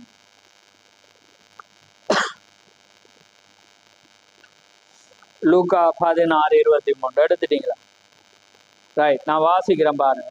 பாதாளத்திலே அவன் வேதனைப்படுகிற போது தன் கண்களை ஏறெடுத்து தூரத்திலே ஆபிரகாமையும் அவன் மடியிலே லாசருவையும் கண்டான். இந்த வேதிய பகுதி தான் என்ன செய்யறது, இவருக்கு திறந்தோன என்ன செஞ்சுட்டு இவர் என்ன செய்யற திறந்தோன கடவுள் இந்த வார்த்தையை கொடுத்தோன இவர் என்ன செய்யற பிரசங்கிக்கிறேன். அவர் சொல்றாரு அங்க பாதாளத்திலேயே அவங்க அழுதாங்கண்டா, அங்க சமாதானம் இல்லை, அங்க வேதனை இருந்தது, அங்க பூக்கள் இல்லை, அங்க கத்தர் இல்லை, அங்க ஒருவரும் இல்லை, அதனால அந்த வேதனை இருந்த இடமா இருந்தது, அழகு இல்லை, அதனாலே அவங்க எல்லாமே வேதனைப்பட்டு அழுதாங்க. ஏனென்றா அங்க ரட்சிப்பு இல்லை, சுவிசேஷம் இல்லைன்னு இவர் ஒரு வைராக்கியத்தோட பேசினோட ஜனங்களை பார்த்தீங்கன்னா ஜனங்களை அழுது புலம்பி ஆக்ரோஷமா இருந்து அவங்க ஏன்னா அந்த அவரோட வல்லமையான பிரசங்கம் இது. நீங்க பாத்தீங்கன்னா இந்த அதிகாரம் வாசிச்சாலே அது ஒரு ஆழமான ஒரு செய்தி. ஏன்னா பாதாளத்துல அந்த லாசரு ஐஸ்வர்யம் ஏன்னா அந்த சிச்சுவேஷன் அவர் எடுத்து ரியலா பிரசங்கிக்கக்குள்ள ஜனங்கள் ஒரு உன்னத நிலைப்பில், ஏன்னா இவருக்குள்ளால தேவன் இடப்படுறபடினால சாபனத்துல எழுச்சியை விட இந்த எழுச்சி எப்படி இருக்கும், இன்னும் அட்ராக்ஷன் ஆயிருக்கு, ஒரு கவர்ச்சி இருக்கு. அப்ப ஜனங்கள் எல்லாமே அழுது புலம்பி அழுதோன்னு பெரிய ஒரு எழுப்புதல் கூட்டமா அதை என்ன செஞ்சுட்டு மாறினோட பாத்தீங்கன்னா இவரை சூழ ஜனங்கள் அவரை விசாரிச்சு அவரை கட்டி தழுவி ஒவ்வொரு பாஸ்டர்மாரும் இவருக்கு எங்களோட சபைக்கு நீங்க ரிவல் அதாவது எழுப்புதல் கூட்டத்தை நீங்க வைக்கணும் இந்த சபை நாங்க இத்தனை பேர் இத்தனை 1000 பேர் வாராங்க என்றெல்லாம் சொல்லக்குள்ள இவர் என்ன செய்யற ஒரு கொப்பி எடுத்து டயரி எடுத்து எழுதி பார்த்தா ஒரு வருடம் ஃபுல்லாவே கூட்டம் புக்கிங். ஆமென். பாருங்க எங்க போறேன், மிச்சிகனுக்கு போறேன், அங்க ஒரு ஏமாத்துக்காரன் ஏமாத்திட்டான். பாருங்க தேவன் ஒரு மனிதனை அழைக்கும் போது அவர் திட்டங்களை வைப்பு. ஆமென். அவருக்கு யாரை கொண்டு என்னத்தை செய்யணுமோ உத்தமமா இருக்கிறவனை கொண்டு எந்த கோட்டைக்குள்ளேயும் அவருக்கு பிரசங்கிக்க இயலும். ஆமென். நாங்க அதுக்கு ஜெபிச்சு அர்ப்பணிச்சு போவோம்னா அது எந்த கோட்டைக்குள்ளேயும் அவர் பிரசங்கி. என்னுடைய வாழ்க்கையிலும் அதை அவர் செய்துவார். ஆனா நாங்க ஜெபிக்காம போனா செய்ய மாட்டேன், ஜெபிச்சுட்டு ஆண்டவரே உங்களுடைய சித்தம் செய்ய நான் வருகிறேன்டா அங்க அவர் செய்ய வைக்கும். ஆமே. கடந்த ஒரு பீண்டலுக்கு போனா அந்த இடத்துல என்ன கூப்பிடவே மாட்டாங்க, ஆனா அவங்களோட வாயால ஒரு ஆராதனை வைங்கன்றக்குள்ள தேவன் அந்த இடத்துல செய்ய வச்ச ரோமங்கத்திருக்கு. ஏனண்டா அது தேவனாயிருக்கிறார். ஆமே. ஆனா நான் அண்டு ஜெபிச்சுட்டு போனேன், ஆண்டவரே நான் போனா யாராவது ஒருவனுக்கு அது ஒரு வார்த்தையை சொல்றதா இருக்கணும் அன்றைக்கு. ஆனா அடுத்த முறை போகல நான் ஜெபிக்கல, இந்த வேகத்துல மறந்துச்சு. ஆனா தேவன் என்ன செஞ்சார், அந்த டைம் எதை நாம செய்யறோமோ அதை தேவன் செய்ய. அப்ப அதே போல பாருங்க ஒரு வருடத்துக்கு இவருக்கு புக்கிங் ஆயிட்டு அப்ப அவர் என்ன செய்யறே, இவருக்கு பெரிய சந்தோஷம். அதுக்கு பிற்பாடு பாத்தீங்கன்னா நான் ஸ்பீடா போறேன். அதுக்கு பிற்பாடு பாத்தீங்கன்னா அந்த நான் சொன்னேன் உங்களுக்கு 2 பேர் பீரங்கி மாதிரியான அந்நிய பாஷை பேசி வியாக்கிய நம்ம 2 பாஷை மாதிரியும் சந்திக்கிறேன். சந்திக்கக்குள்ள பாத்தீங்கன்னா அவர் ஒருவர் வந்து சொல்றேன், நீர் வந்து பரிசுத்தாவியை பெற்றீரா, நீர் அந்நிய பாஷையை பேசினீரா ரெண்டு பேர் கேட்கிறக்குள்ள அவர் சொல்றேன், எனக்கு பரிசுத்தாவி உண்டு எனக்கு தெரியாது, நான் ஒரு பேப்டிஸ் என்று சொல்றேன். ஏன்னா பேப்டிஸ்ல வந்து அந்த பரிசுத்தாவியை பற்றி தெரியும். அவங்க நீட்டா வந்து நீட்டா ஆராதிச்சு நீட்டா போவாங்க. அப்ப அந்நிய பாசமுக்கு பேச இயலுமா என்று கேட்கல. அவர் சொல்ற இல்ல. அப்ப அவர் சொல்றேன், நீங்க பரிசுத்தாவியை பெற வேண்டும் என்று சொல்ற வேளையில அவர் பேசி கொண்டிருக்கக்குள்ளேயே தீக்கசி அவர் ஆவியை கட்ச் பண்ணக்குள்ள பாத்தீங்கன்னா தரிசனத்துல தேவன் அவர் காட்டிய ஒரு நல்ல மனிதன். ஆமே, அந்த போதவர் வந்து ஒரு நல்ல மனிதர், அவர் பரிசுத்தாவியை பெற்றவர் என்றதை அவர் என்ன செய்யற அந்த கணப்பொழுதுல காட்டு. அதுக்கு பிற்பாடு பாத்தீங்கன்னா அடுத்த பாஸ்டரை அவர் சந்திக்கக்குள்ள அவனும் வந்து கேட்கிறான், என்னண்டா நீர் பரிசுத்தாவியை பெற்றீரா, உமக்கு அந்நிய பாஷை பேச தெரியுமா அப்படி என்று கதை சொன்றிருக்கக்குள்ள அவரோட கதை கொடுத்தோன்றிருக்கக்குள்ள அவரோட பேச்சை பார்க்கக்குள்ளே தீக்கசி ஒரு தரிசனத்தை பார்க்கக்குள்ள ஒரு அழுகின முட்டையை பார்க்கிறேன். ஆமே, என்னண்டா ஒரு அழுகின முட்டையை அங்க பாக்குற வேளையில பார்க்கக்குள்ள ஒரு தரிசனத்துல பாக்குறேன், இவனுக்கு ஒரு மனைவி இருக்கிறான், கருப்பு தலை உடையவன். ஆனா அதே நேரத்துல பாத்தீங்கன்னா செம்பட்ட தலையுடைய இன்னொரு மனைவியை விவாகம் பண்ணி அவளுக்கு 2 புள்ள இருக்கு. அப்ப தேவன் என்ன செய்யறேன், ஆனா பாத்தீங்கன்னா அந்நிய பாஷையை சரியா வியாக்கியானம் பண்ணி அதிரடியா பேசுறான், ஒரு பிரசங்கியா இருக்கிறான், காரியத்தை உடையவனா இருக்கிறான். ஆனா ஒரே நேரத்துல பாத்தீங்கன்னா 2 மனைவியோட வாழ்றது. அப்ப பாருங்க அதே நேரத்துல அப்ப பாருங்க அதே நேரத்துல வாழ்கிறது என்பது ஒரு அழுகின முட்டைக்கு சமனா இருக்கிறபடினால என்ன சொல்லப்படுதுண்டா, அங்க சொல்லப்படுகிற வேளையில அவர் தேவன் என்ன செய்யற தரிசனத்துல காட்டினோன்னு இவருக்கு பிடிச்சிட்டு ஆவிய பகுத்தறி, ஏன்னா தீக்கரிசிக்கு தெரியும் ஆவிய பகுத்தறிகிற தன்மை அவருக்குள்ளாக இருக்கு. அப்ப அதே நேரத்துல பாத்தீங்கன்னா தேவன் தரிசன ஒருவன் சரியா இருக்கிறான், ஒருவன் எப்படி இருக்கிறான், பிழையாக இருக்கிறான். ஏன்னா விவாகம் வந்து ஒருவரை விவாகம் பண்ணும் போது அது என்ன சட்டம், ஒரு ஆள் மரிக்க மட்டும் இன்னொருவரை விவாகம் பண்ணல. அப்ப அவள் மரிக்கல, இவளை விவாகம் பண்ணியிருக்கிறான். அதே நேரத்துல 2 பேரோடையும் என்ன செய்யறான், வாழ்கிறான். ஆனா அதே நேரத்துல பிரசங்கியா இருக்கிறான். அப்ப ஒரு பிரசங்கியானவன் எப்படி இருக்கணுமா, ஒரே மனைவி உடையவன். ஏன்னா 2 மனைவி உடையவனாய் ஒருவன் இருப்பானால் அவன் என்ன செய்யலாது, பிரசங்கிக்க அவன் இயலாது. ஏன்னா இவன் விவாகம் பண்ணி சட்ட ரீதியா வச்சிருக்கிறான். ஏன்னா 2 பிள்ளைகள் இருக்கு. இப்ப 2வது கட்டினதுக்கு என்ன இருக்கு, 2 பிள்ளைகள் இருக்கு. அப்ப அதனால வேதாகமம் என்ன செய்யற, ஒருவர் உயிரோடு இருக்கக்குள்ள இன்னொருவரை விவாகம் பண்ணினா அது விபச்சாரமாயிருக்கு. அப்ப வேதாம சட்டத்தின்படி என்ன செய்யலாது, கணவனோ மனைவியோ மரிக்காம என்ன செய்யலாது, விவாகம் பண்ணேன். அப்ப விவாகம் பண்ணாதபடினால தேவன் தரிசனத்துல அழுகின முட்டை. அப்ப அதே போல அப்படியானவங்களோட வாழ்க்கை வந்து ஒரு அழுகின முட்டையா இருக்கு. அது அழுகின முட்டையை பொறிக்க இயலுமா அவங்களுக்கு, அழுகின முட்டையை அவிக்க இயலுமா அவங்களுக்கு, இல்லை. அழுகின முட்டை தான். அப்ப அதை வந்து பிரயோஜனப்படுத்து. அப்ப இவருக்கு ஒரு காரியம் கவலை உண்டாது, ஆண்டவரே நான் தவறான இடத்துல நான் வந்துட்டேன்னா என்று இவருக்கு வருது. ஏன்டா பார்த்தா கொஞ்சம் பேர் சரியா இருக்கிறாங்க, ஏன்னா கொஞ்சம் பேர் தவறா இருக்கு, ஏன்னா இவருக்கு விடை இல்லை. அப்ப அந்த விடையெல்லாம் பார்க்கதான் நாங்க என்ன செய்யறோம், இப்ப வரலாறு பார்த்துட்டு இருக்கோம். அப்ப அதே போலதான் பாருங்க. ஆனா அவர் சொல்ற, ஆண்டவரே ஆனாலும் ஒரு நல்ல ஜனங்களும் இருக்கிறாங்க என்று என்ன செய்யறேன் பார்த்துட்டு கடந்து வரக்குள்ள பாத்தீங்கன்னா இவருக்கு 1 வருஷம் ஃபுல்லா கூட்டங்கள் எல்லாமே புக்கிங் ஆயிட்டு. அதே நேரத்துல பாருங்க இவருக்கு சந்தோஷம், இப்படியான பிரச்சனையும் இருக்கு. அதுக்கு பிற்பாடு இவர் என்ன செய்யற, ஜெபிச்சிட்டு ஆண்டவரே நான் தவறான கூட்டத்திலே வந்திருக்கிறேனா என்று அவர் ஜெபம் பண்றேன். அதுக்கு பிற்பாடு அங்கே அவருக்கு வார்த்தை நினைவுக்கு வருது, நீ சுவிசேஷனுடைய வேலையை செய், இது உன்னுடைய சபை அல்ல, நீ சுவிசேஷனுடைய வேலை. எனவே ஆரம்பத்திலே தேவன் இவர் ஒரு உலகத்துல இருந்து முழு உலகத்துக்கும் என்ன பிரசங்கம் பண்ற மாதிரி தரிசனத்தை காண்ற அவங்களோட அம்மாவும் என்ன செய்யறா, அதை கண்டு இவருக்கு சொல்றேன். அதுக்கு பிற்பாடு இவர் என்ன செய்யறேன், சந்தோஷத்தோடு இப்ப வீட்டை வாரேர் என்ன தண்ட மனைவிட்ட சொல்ல, ஏனென்ற 1 வருஷம் ஃபுல்லா கூட்டம் ஆயிட்டு ரெண்டுட்டு இவர் வீட்டை வந்து மனைவிட்ட சொல்லக்குள்ள மனைவிக்கும் சந்தோஷம். அவர் சொல்ற, நானும் உங்களோடு கூட நான் கூட்டத்துக்கு வாரேன், ஏனென்ற அப்படியான அந்த ஜனங்களுடைய அனுபவத்தை நானும் பெறறதுக்கு விரும்புறேன் என்று சந்தோஷப்படுறா.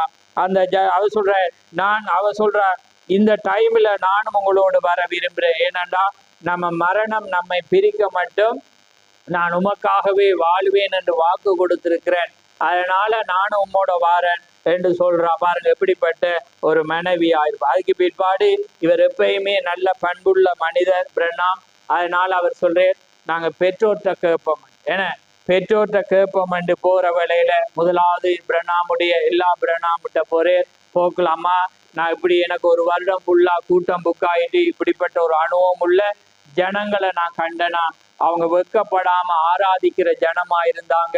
அப்ப அவங்களோட அம்மா சொல்றா, அப்படிதான் உண்மையான கிறிஸ்தவங்க இருப்பாங்க, அவங்க தேவனை வெட்கப்படாம ஆராதிப்பாங்க. அம்மா நான் அப்ப போகவான்னு சொல்லுங்க. அவ சொல்றா, நிச்சயமா நீ போ, ஏனண்டா நான் தரிசனம் சொப்பனம் கண்டேன். என்ன, நீ ஒரு வெண்மேகத்துல இருந்து என்ன உலகத்துக்கே நீ பிரசங்கம் பண்ற மாதிரி 7 முறை நீ சுற்றி வர்ற மாதிரி நான் ஒரு சொப்பனம் கண்டனான் என்றதை அவ சொல்லும் போது இவருக்கு சந்தோஷம் ஆகி பிற்பாடு இப்ப ஹோப்புடைய அம்மாட்ட கேட்கணும். அவ புருமக் அந்த அந்த புருமக்கிட்ட இவங்க வாராங்க. வர்ற வேளையில அவட்ட கேட்குறாங்க, இப்படி அவங்களோட அம்மாட்ட சொல்றேன், இப்படியாக நான் ஒரு கூட்டத்துக்கு போனேன், என்ன இப்படி மிச்சிகன் அந்த இடத்துக்கு போனேன், என்ன அவர் ஏமாத்திட்டேர், ஆனாலும் அந்த இடத்துல நான் ஒரு நல்ல ஒரு அனுபவத்தை பெற்றுக்கொண்டேன், நல்ல கிறிஸ்தவங்களை கண்டேன், எனக்கு ஒரு வருடத்துக்கு கூட்டம் புக் ஆயிட்டு, அதனால நான் ஹோப்பையும் கூட்டி கொண்டு நான் கூட்டத்துக்கு போகல. அவர் சொல்றா, இல்ல நீ போக இயலாது. ஏன், அந்த ஜனங்கள் குப்பையை தவிர வேற எதுவுமே இல்லை, அது எல்லாமே பரிசுத்த உருளைகள், நீ அங்க போக கூடாது. அப்ப அவ சொல்ல, இல்ல இவ என்னுடைய மனைவியா இருக்கிறா, அதனால நான் அவைய கூட்டி போ, எனக்கு உரிமை இருக்கு. அவ சொல்றா, உனக்கு அவ மனைவியா இருக்கலாம், ஆனா எனக்கு அவ பிள்ளையா இருக்கிறபடினால நீ கூப்பிடல, அது குப்பையை தவிர வேற ஒன்றும் இல்லைன்னு பிரணாமுக்கு இப்ப அப்செட் ஆயிடுச்சு.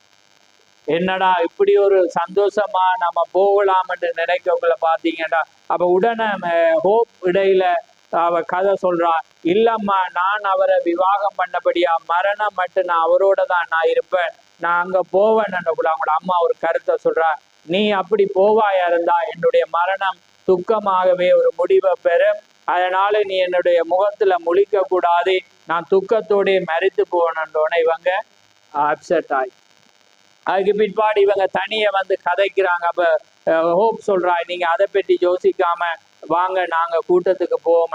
சொல்றா, இல்ல அம்மா அப்படிப்பட்ட ஒரு காரியத்தை சொல்றதுனால நாம் அவை அவமதிச்சுட்டு போகக்கூடாது, அதனால நான் என்ன செய்யல, நான் அதை எல்லாமே கேன்சல் பண்றேன்னுக்குள்ள ஹோப் சொல்றா, இல்ல இல்ல நாம ஒருவரை நோக பாருங்க, அந்த தீக்கசுடைய கருத்து. அப்ப பாருங்க அவர் சொல்றேன், நம்ம நோக அடிச்சுட்டு நம்ம அதை செய்யக்கூடாது என்று சொல்ற வேளையில அவர் சொல்ற சரி என்று இவங்க என்ன செய்யறாங்க, கேன்சல் பண்றாங்க. ரைட். அப்ப அதுக்கு பிற்பாடு என்ன நடக்கிறதுன்றா, கேன்சல் பண்ணிட்டு அவர் ஒரு புத்தகம் ஒன்று எழுதுறாரு. அந்த புத்தகத்துல தன்னுடைய வாழ்க்கை வரலாறு காரியம், அந்த நான் ஆரம்பத்துல சொன்ன 2 சாட்சிகள் எல்லாம் எழுதுறி, அதனால அநேக ஜனங்கள் என்ன செய்யறாங்க, அந்த புத்தகத்தை வாசிச்சு அவருடைய சபைக்கு வராங்க. ஆனா அந்த டைம்ல பெரிய பூகம்பம் ஆரம்பிக்குது. ஆமேன். அந்த பூகம்பம் என்ன செய்யுது, அவருடைய வாழ்க்கையில கருமேகங்கள் அவருடைய வாழ்க்கையை மாத்துறதான சந்தர்ப்பம் வருது. ஏனென்றால் இது ஒரு தவறான ஒரு முடிவை எடுத்தபடினால். அப்ப முதலாவதாக என்ன நடக்குதுன்றா, அவருடைய தம்பி அவருடைய வாழ்க்கையில 17 வயசுல அவன் என்ன செய்யறான்டா, மரித்து போகிறான். அப்ப அதுக்கு இடையில நீங்க பாத்தீங்கன்னா அவருக்கு ஏற்கனவே பில்லி போல் இருந்தது. நான் உங்களுக்கு சொன்னேன்னா 3 மாசம் இவர் மிச்சிகன் போற டைம்ல 3 மாசம் கர்ப்பிணியா இருக்கிறார். அதுக்கு பிற்பாடு என்ன நடக்குதுண்டா, சாரோன் ரோஸ் அக்டோபர் மாதம் 27ஆம் தேதி 1936வது வருஷத்துல சாரோன் ரோஸ் அவங்க பிறக்கிற பிற்பாடு அதுக்கு பிற்பாடு அவருடைய வாழ்க்கையில கார் மேகங்கள் வருகிறது. அதுக்கு பிற்பாடு அவருடைய தம்பி 17 வயதுல கார் விபத்தில் அவர் என்ன செய்யறார், மரிக்கிறேன். தீக்கரிசி பிரசங்கிக்கிற வேளையில அவருக்கு மெசேஜ் வருது, உங்களோட தம்பி மரிச்சு போறான்னு. அதுக்கு பிற்பாடு அவர் பிரசங்கத்தை முடிச்சுட்டு அங்க கடந்து போற வேளையில பாத்தீங்கன்னா அவங்களோட தம்பி மரிக்கிறார். அதுக்கு பிற்பாடு அடுத்த கார்மேகங்கள் வருகிறது. அந்த தம்பி மரிச்ச பாதிப்பை அவங்களோட தகப்பனால ஜீரணிக்க இல்லாம இருந்தது. அதனால அவருடைய வாழ்க்கையில் அவர் நிறைய சிந்திக்கிறார். என்னுடைய 25 வருட வாழ்க்கையை வந்து நான் அநியாயமாக்கிட்டேன் என்று அவர் என்ன செய்யற சிந்தனை பண்ணி அதுக்காக தன் வாழ்க்கையை நான் கிறிஸ்துவுக்காக அர்ப்பணிக்க வேண்டும் என்று அவர் சிந்திக்கிறேன். ஒரு நாள் அவர் என்ன செய்யறாருண்டா பாருக்கு சலூனுக்கு போறேன். சலூனுக்கு போற வேளையில அவருடைய நண்பர் வந்து ஒரு பிஸ்கி பாட்டில கொடுக்குறேன், இதை குடிமன். அவர் சொல்ற இல்ல நான் குடிக்கல, ஏண்டா இந்த மகன் இந்த ராத்திரியில பிரசங்கம் பண்ணி கொண்டிருக்கிறான், அவன் சரியா இருக்கிறான், நான் தவறா இருக்கிறேன், அதனால வந்து நான் குடிக்க மாட்டேன் என்று சொல்றேன் என்றாலும் அவன் என்ன செய்யறான், வற்புறுத்துற வேளையில இந்த போத்தலை கொண்டு போய் கொடுக்குற வேளையில அவர் எடுக்கிற வேளையில கை நடுக்கம் உண்டாகி அது அப்படியே கீழே விழுந்து உடைஞ்சோன அவர் அந்தையில இருந்து அவர் குடி பழக்கத்தை பாருங்க. அவர் ஒரு கருத்து சொல்றாரு என்னன்னா, நான் பிழ மகன் சரியா இருக்கான். பாருங்க, ஒரு மனிதன் சுவிசேஷத்துக்கு தகுதியாக உண்மையாக ஒரு ஊழியம் செய்தா அது தண்ட தகப்பனுடைய வாழ்க்கையை எப்படி மாத்துதுன்றதை பாருங்க. ஏன்னா ஒரு மனிதனுக்கு அவருக்கு தெரியுது அவன் சரியா இருக்கிறான், நான் தவறா இருக்கு, அதனால நான் அவனோட ஊழியத்துக்கு நான் கலங்கத்தை விடக்கூடாது, அவருடைய இருதயம் எப்படி மாறுறதுன்றதை நீங்க பாருங்க. அதுக்கு பிற்பாடு என்ன நடக்குதுன்றா, ஒரு நாள் அவருக்கு ஒரு ஏற்படுத்திய ரைட்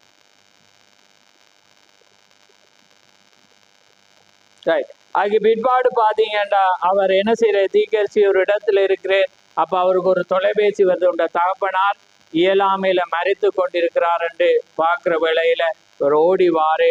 அவருடைய தகப்பண்ட தலைய தண்ட கரத்துல மடியில வச்சு இருக்கும் போது அவர் என்ன செய்யற, அவங்களோட தகப்பன் ஹார்ட் அட்டாக்னால என்ன செய்யற இயலாமையில அந்த கரத்திலே மறிக்கிற அந்த கணத்திலே அவர் தரிசனத்துல 2 தூதர்கள் இறங்கி வாரதை கண்டு வேளையில அவருக்கு ஒரு சந்தோஷம். என்ற தகப்பனார் இப்ப மறிச்சாலும் அவருடைய தூதர்கள் அவரை கொண்டு போயிட்டாங்கன்ற ஒரு விசுவாசம் அவருக்குள்ள வருது. அதனால தீக்கரிசியோட வாழ்க்கையில தொடர்ந்து மரணங்கள், அங்க தம்பி மறிக்கிறான், அடுத்தது வந்து தகப்பனார் மறிக்கிறேன், அதுக்கு பிற்பாடு இப்படியான காரியங்கள் சம்பவித்து கொண்டிருக்கிறத நாங்க பார்க்கிறோம். அந்த வேளையில அதுக்கு பிற்பாடு என்ன நடக்குது, அந்த டைம் அவர் சாகும் போது பாருங்க. இப்ப நாங்க பார்த்தோன்னாங்க 1900 அக்டோபர் 27 36வது வருஷம் அது நடக்குது. இப்ப தகப்பனார் மறிக்கும் போது நவம்பர் மாசம் 30ஆம் தேதி 1936 இதுல வந்து என்ன நடக்கிறது, இப்ப தகப்பனார் மறிக்கிறேன். இப்ப அடுத்தது பாருங்க 1936 டிசம்பர் மாதம் 25ஆம் தேதி 1900 அப்படி அதே வருடத்துல குறுகிய மாதத்துக்கு இப்ப டிசம்பர் மாதம் சரியா கிறிஸ்துமஸ் தினம் 25ஆம் தேதி என்ன நடக்குதுண்டா, அவருக்கு ஒரு கோல் வருது தீக்கரிசிக்கு, உங்களோட மனைவி ரோட்டுல மயங்கி விழுந்துட்டான். அப்ப மயங்கி விழுந்துட்டாண்ட ஒரு கோல் வர்ற வேளையில இவர் ஓடி போய் பார்க்கிறவள் அவன் மயங்கி விழுந்திருக்கிறா. அதுக்கு பிற்பாடு அவர் என்ன செய்யறேன்டா, அவைய தூக்கி கொண்டு போற வேளையில அங்கே அவர் சாம் அடையார், அவருக்கு ஃபேமிலி டாக்டர் இருந்தது, அவரோட பேர் சாம் அடையார் என்ற அவர்கிட்ட கொண்டு போய் அழைக்கும் போது கூப்பிடும் போது அவர் வந்து செக் பண்ணி பார்த்தா இவைக்கு வந்து அதிகமான ஜுரம், இவைக்கு நிமோனியா காய்ச்சல்னால தாக்கப்பட்டு அவர் சொல்றேன் தொடர்ந்து நீ இரவு முழுக்க 1 ஹவருக்கு ஒருக்கா நீ நித்திர கொள்ளாம முழிச்சு அவைய பார்க்கணும். இந்த ஒரேஞ்ச் ஜூஸ் வந்து நீ தொடர்ந்து கொடுத்து கொண்டிருந்தாதான் அவையால பிழைக்க முடியுமென்றோன இவர் என்ன செய்யறேன், முழிச்சு இருந்து இரவிரவா இவர் என்ன செய்யறேன், அவைக்கு ஜூஸ் குடிக்கிறேன். அடுத்த நாள் காலையில பாத்தீங்கன்னா புருமக்குவார் யாரு, அந்த திமிர் பிடிச்சி அந்த தாய் அவ வாரா. வந்தோடனே என்ற மகளுக்கு என்னன்னுட்டு வந்துட்டு கத்திட்டு வாரா. அவர் சொல்ற உங்களோட மகளுக்கு ஜுரம் பிடிச்சி சாம் அடையா தான் அவைய பார்த்து அவர் ஹாஸ்பிட்டல்ல தான் பிரைவேட்ல தான் இவர் வச்சிருக்கிறார், அவர் தான் இவையை கவனிச்சு கொண்டிருக்கிற என்று சொல்லக்குள்ள அவன் அந்த சாம் அடையாரா அவனுக்கு ஒன்றுமே தெரியாது. நீ அவன்கிட்ட இருந்து நீ என்ன செய்யணும், லாரன்ஸ் என்ற ஒரு டாக்டர் இருக்கிற அவட்ட கூட்டி பாருங்க எல்லா காரியத்தையும் என்ன அதே காரியம். இப்ப இவர் தீக்கரிசி என்ன செய்யற, சாம் அடையார் ஃபேமிலி டாக்டர் நல்ல அருமையானவர். அப்ப இவர் சொல்ற பாருங்க, அவனுக்கு ஒன்றுமே தெரியாது, டாக்டர் என்று தான் பேர், அவனுக்கு ஒன்றுமே தெரியாது. என்ற மகளை நீ டிக்கெட்டை வெட்டி நீ லாரன்ஸ் என்ற டாக்டர்கிட்ட கூட்டி போனக்குள்ள தீக்கர் சொல்றாரு, இப்படி அவங்களோட அம்மா சொல்றேன் என்ன செய்யறேன்னு எனக்கு தெரியாது என்று சொல்ல சாம் அடையார் சொல்றேன், ஒன்றுமே இவளை இப்ப கொண்டு போயிடேன்டா, அவ்வளோ வீக் ஆயிட்டா, பொடி வந்து சரியான வீக் ஆயிட்டு, அதனால நீ கொண்டு போனா அவளுக்கு பாதிப்பு ஏற்படும் எட்டக்குள்ள தீக்க சொல்லி அவ அப்படி கத்திட்டு இருக்கிறபடினால ஒன்றுமே செய்ய இயலாது. நம்ம கூட சாமடையாருக்கு விருப்பம் இல்லை என்றாலும் அவர் என்ன செய்ய டிக்கெட்டை பெற்று இவ என்ன செய்யறா, அந்த அந்த லாரன்ஸ் அந்த டாக்டர்கிட்ட கொண்டு போறாங்க. கொண்டு போற வேளையில இவர் என்ன செய்யறு, அங்க அட்மிட் பண்ணி ஆச்சு. அவர் பார்க்குறு அந்த நேரத்துல இப்ப தீக்கரிசிக்கு அவ இயலாமையே போய் கொண்டிருக்கிறா. அப்ப தீக்கரிசி என்ன செய்யற, உடனே சேர்ச்சுக்கு போய் என்ன செய்யற, அழுது ஜெபிக்கிறேன். பாருங்க, தீக்கரிசிக்கு ஒரு விசுவாசம். ஏன்னா இதெல்லாம் அடிச்சு வரும். இப்ப நாங்க வந்து ஒரு காலத்துல நாங்க உடுப்பு வாங்கினாலும் என்ன வாங்கினாலும் ஒரு சேர்ச்சுக்கு வருவோம். ஆனா இன்றைக்கு பாருங்க, நாங்க வீட்டில இருந்து ஜெபிக்கிற ஒரு பழக்கம். ஆனா ஒரு ஆபத்து வர்ற வேளையில பாருங்க, அதான் பரிசுத்தவானண்டா அவன் எப்பயுமே மாறாதவன். ஏன்னா அண்ணாள் எப்படி ஆலயத்துக்கு போன ஒவ்வொருவரும் போன மாதிரி பாருங்க, இவர் ஒரு பெரிய தீக்கரிசி.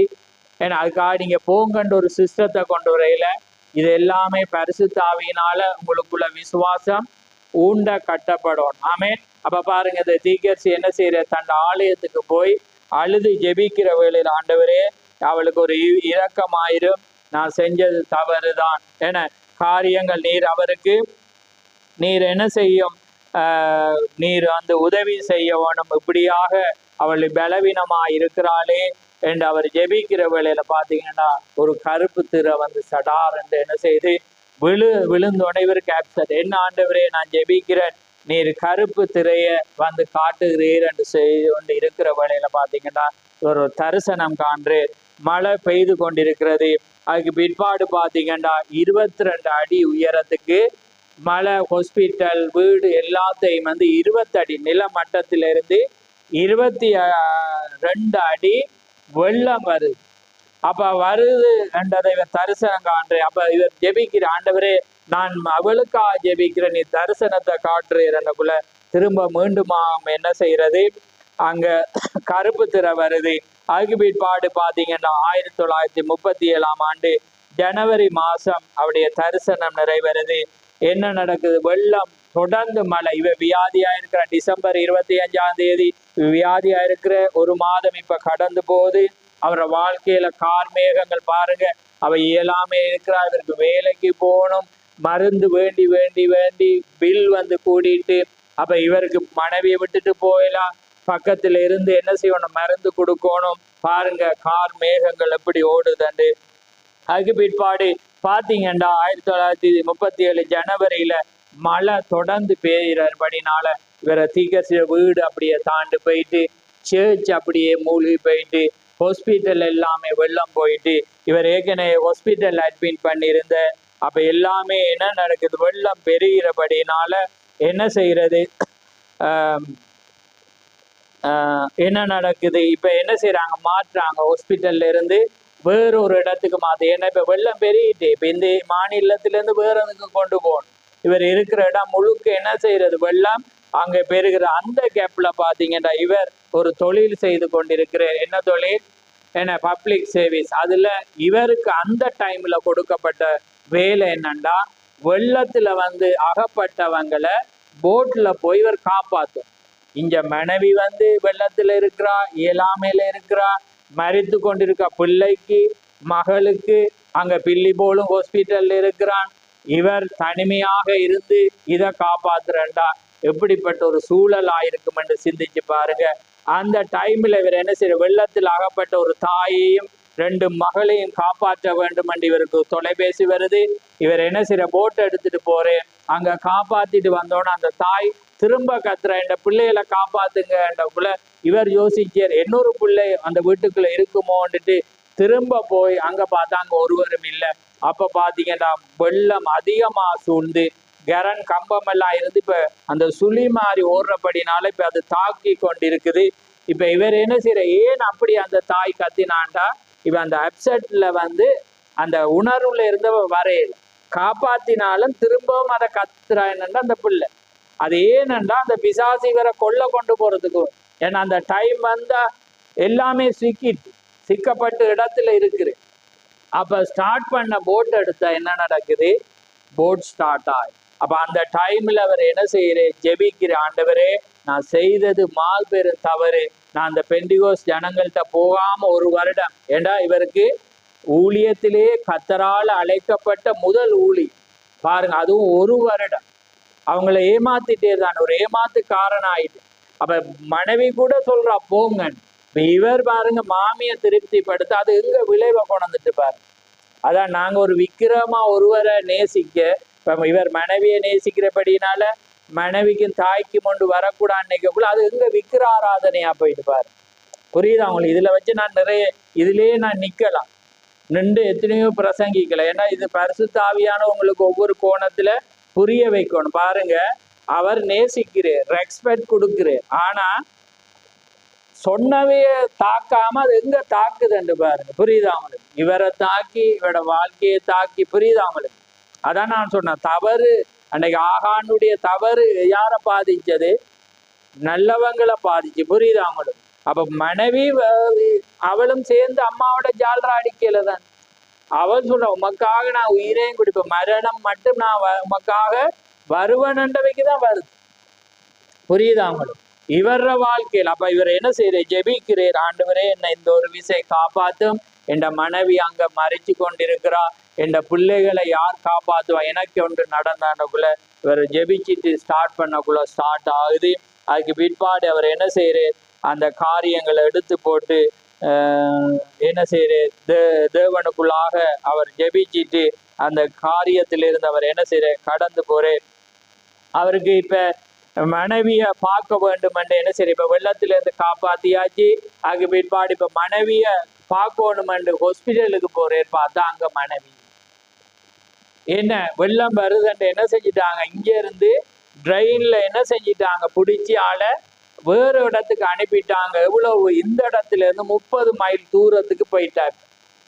இங்க இருந்து மூதர் 2 வைங்கள மூதர் என்ன இந்த இடம் திருவண்ணாமலை டவுனுக்குள்ள தாண்டிட்டு இருக்கா. இங்க இருந்து அந்த மனைவி ஆசையோட பார்க்க போனா அங்க இல்லை.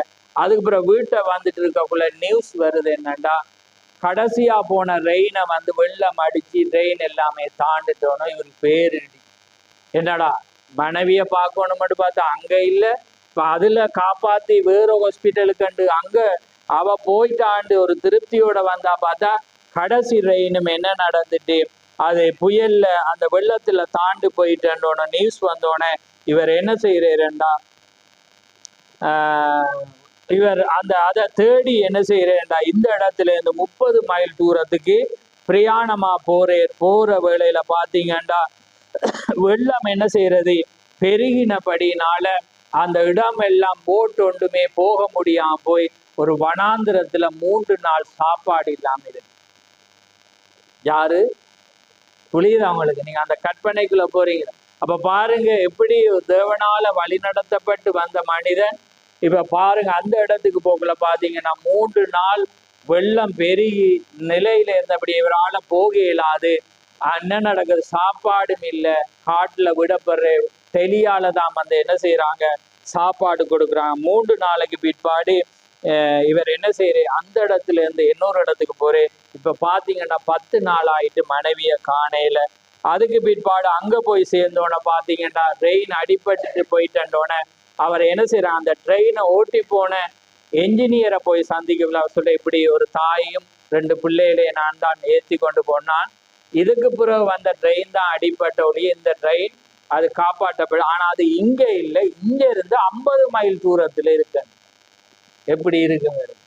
அப்ப பாருங்க தேவன் இடப்படுறவர் தரிசனத்துல காட்டலாம், சொப்பனத்துல காட்டலாம், இவர் கேட்டா பதில் சொல்லலாம். ஆனா ஏன் இதெல்லாம் உங்களுக்கு பேசி கொண்டிருக்கேன்னா இதுதான் கிறிஸ்தவ வாழ்க்கை. ஆமே, தேவன் எதையுமே சொல்ல மாட்டேன். நீங்க விசுவாசத்தோடு விட்ட பிள்ளைக்காக நீங்க என்ன செய்யணும்? ஓடிட்டு இருக்குதான் பண்ணும். அதை மற்றவன் பார்த்தா காரி துப்புவான். என்ன இவர் அப்படியெல்லாம் ஜெபிச்சே பார்த்தா இப்ப என்ன அப்படிதான் ஜோதி. ஆனா அது அது அந்த ரகசியத்தை நீங்க அறியணும்ன்றதுக்காக தான் நான் பிரசங்கிச்சு கொண்டிருக்கேன். அதுக்கு பிற்பாடு பாருங்க காரியங்கள் என்ன செய்யற? 10 நாள் ஆயிட்டு சந்திக்கல. அப்புறம் அதுல இருந்து 50 மைல் அங்க போற வேளையில அவர் என்ன செய்யற? கடைசியாக அந்த இடத்தை வந்து என்ன செய்யற? கண்டடைகிற. இங்க இருந்து 50 மைல் தூரம் போனோன்னே அது பெரிய ஹாஸ்பிட்டல்ல இவர் ஓடி போறார். ஹோப் ஹோப் என்று சொல்லி அழுதொண்டு ஓடி போறார். பாத்தீங்கன்னா கடைசியா ஒரு வரிசையில அவ இருக்கிறா. கண்டோன்னே இவருக்கு சந்தோஷம். ஆனா டாக்டர்ஸ் என்ன செய்யல, விடையில நர்ஸ் என்ன செய்யறா, ஆளை பிடிச்சி ஊசி அடிச்சு தான் அனுப்புறேன். ஏன்னாண்டா நீர் உங்களோட 2 பிள்ளைகளையும் காப்பாற்றணுமெண்டா, அவன் மறிச்சிட்டு இருக்கிறா, அந்த நோய் வந்து உங்களுக்கு தொத்து மண்டோன இவர் ஊசி அடிச்சுட்டு அங்க போய் பார்க்குற வேளையில பாத்தீங்கன்னா அவட கண் மூடி ஆள் விரைச்சி எல்லாமே ஐஸான நிலையில அவ என்ன செய்ய மறைத்து கிடக்கணும். ஆமேன். அப்ப கிடைக்கக்குள்ள இவர் அழுகிறார், ஹோப் நான் உன்னை ஒரு தரம் உன்னை நான் பார்க்கணும், நீ கண்ணை திற, ஏன்னா நான் உன்னை கண்ணை பார்க்கணும், நீ ஒரு தரம் எனக்கு ஒரு பதில சொல்லு என்று சொல்லக்குள்ள டக்கண்டோன்னு என்ன செய்யறா, கண் திறக்கப்படுற. இவர் அந்த ஜெபத்தை கேட்டு தேவன் என்ன செய்யற, அவளைய மீண்டும் கொண்டு வர்றேன். அப்ப உடனே ஹோப் வந்தவனு கேட்கிறா, ஏன் நீர் என்ன திரும்ப அழைச்சீர், ஏன் நீர் என்ன கூப்பிட்டு, நான் தேவனோடு தேவன் ராஜ்யத்துல அழகான இடத்துக்கு நான் போய்கொண்டிருந்த வேளையில நீர் ஏன் என்ன அழைச்சீர் என்று கூப்பிடுற வேளையில அவர் சொல்ற, நீ என்னோட ஒருக்காவது நீ பேசிட்டு நீ போ என்று சொல்லி அவர் என்ன செய்யற பேசுற வேளையில அப்ப அவர் சொல்ற, நீ அந்த காரியத்தில் அவன் என்ன செய்யறேன், அவர் சொல்ற, சொரி நீ இப்படியான தாயிட கேட்டு பேச்சை கேட்டு இப்படி நடந்தபடினால இப்படியாக நான் உங்களை கஷ்டப்படுத்திட்டேன், இப்படியான நிலையில நான் உங்களை வச்சிட்டேன் என்று அவ என்ன செய்யறா, அந்த காரியங்களை சொல்லி கொண்டிருக்கிறத நாங்க பாக்குறோம். அப்ப அந்த டைம்ல என்ன நடக்குதுண்டா, நான் அதில் ஜம்ப் பண்ணிட்டேன் போல, ரைட். அப்ப சரி, அப்ப அதுக்கு பிற்பாடு அவர் என்ன செய்யறாருண்டா, ரைட். அப்ப அதுக்கு பிற்பாடு அவர் என்ன செய்யறாரு, அதுக்கு பிற்பாடு அவன் மொழிச்சவ என்ன செய்யறான்டா, அதை ஜம்ப் பண்ணிட்ட ஒரு துண்டு, சரி பரவாயில்ல. அப்ப அந்த டைம்ல அவ என்ன சொல்றா, நீர் எனக்கு சில வாக்குறுதிகளை தரணும்னு கேட்கிறா. அவ சொல்றா, என்னுடைய பிள்ளைகளை நீர் ஆவிக்குரிய விதமா என்ன செய்யணும், நீர் வளர்க்கணும். அதுக்கு பிற்பாடு அவ சொல்றா, நீர் நான் உங்கள்கிட்ட கேட்ட நான் சிப்பான துணி, ஆனா நீர் வந்து ரயான கொண்டீர், அது இருக்கு, அந்த துணி எடுத்து நீர் அம்மாட்ட கொடுக்கணும். பாருங்க அதுல அவ பாருங்க, அந்த கணவனுக்கு அவர் அதை கொண்டு திரும்ப கொடுத்த நேரத்துல அவன் என்ன செய்யல, ஒன்றுமே சொல்லல. ஏனென்றா அந்த கணவனை நேசிச்சபடினா, அவர் பிழை விட்டிருந்தாலும் அவர் கேட்டதை கொடுக்காட்டியும் அந்த தவற சுட்டி காட்டாத ஒரு அருமையான ஒரு மனைவியா இருந்தால் என்பதை நாங்க அதுல பாக்குறோம். அப்ப சொல்ற, அதை நீர் கொடு. அதே நேரத்துல நீர் கபட்டுக்குள்ள போய் பாரு, ஒரு எம்பளப்புல வந்து நிறைய பணங்கள், ஒரு குறிய பணம் இருக்காது. ஏனென்றால் நீர் ஒரு துப்பாக்கியை நீர் விரும்பினேன், அந்த துப்பாக்கியை வாங்குறதுக்காக நான் வந்து அதுல சேர்த்த காரியமா இருக்கு, நீர் கண்டிப்பா வாங்கணும். இவர் அழுது கொண்டிருக்கிறேன், அவன் அழுது சொல்றான். அதுக்கு பிற்பாடு அவர் சொல்றேன், அதுக்கு பிற்பாடு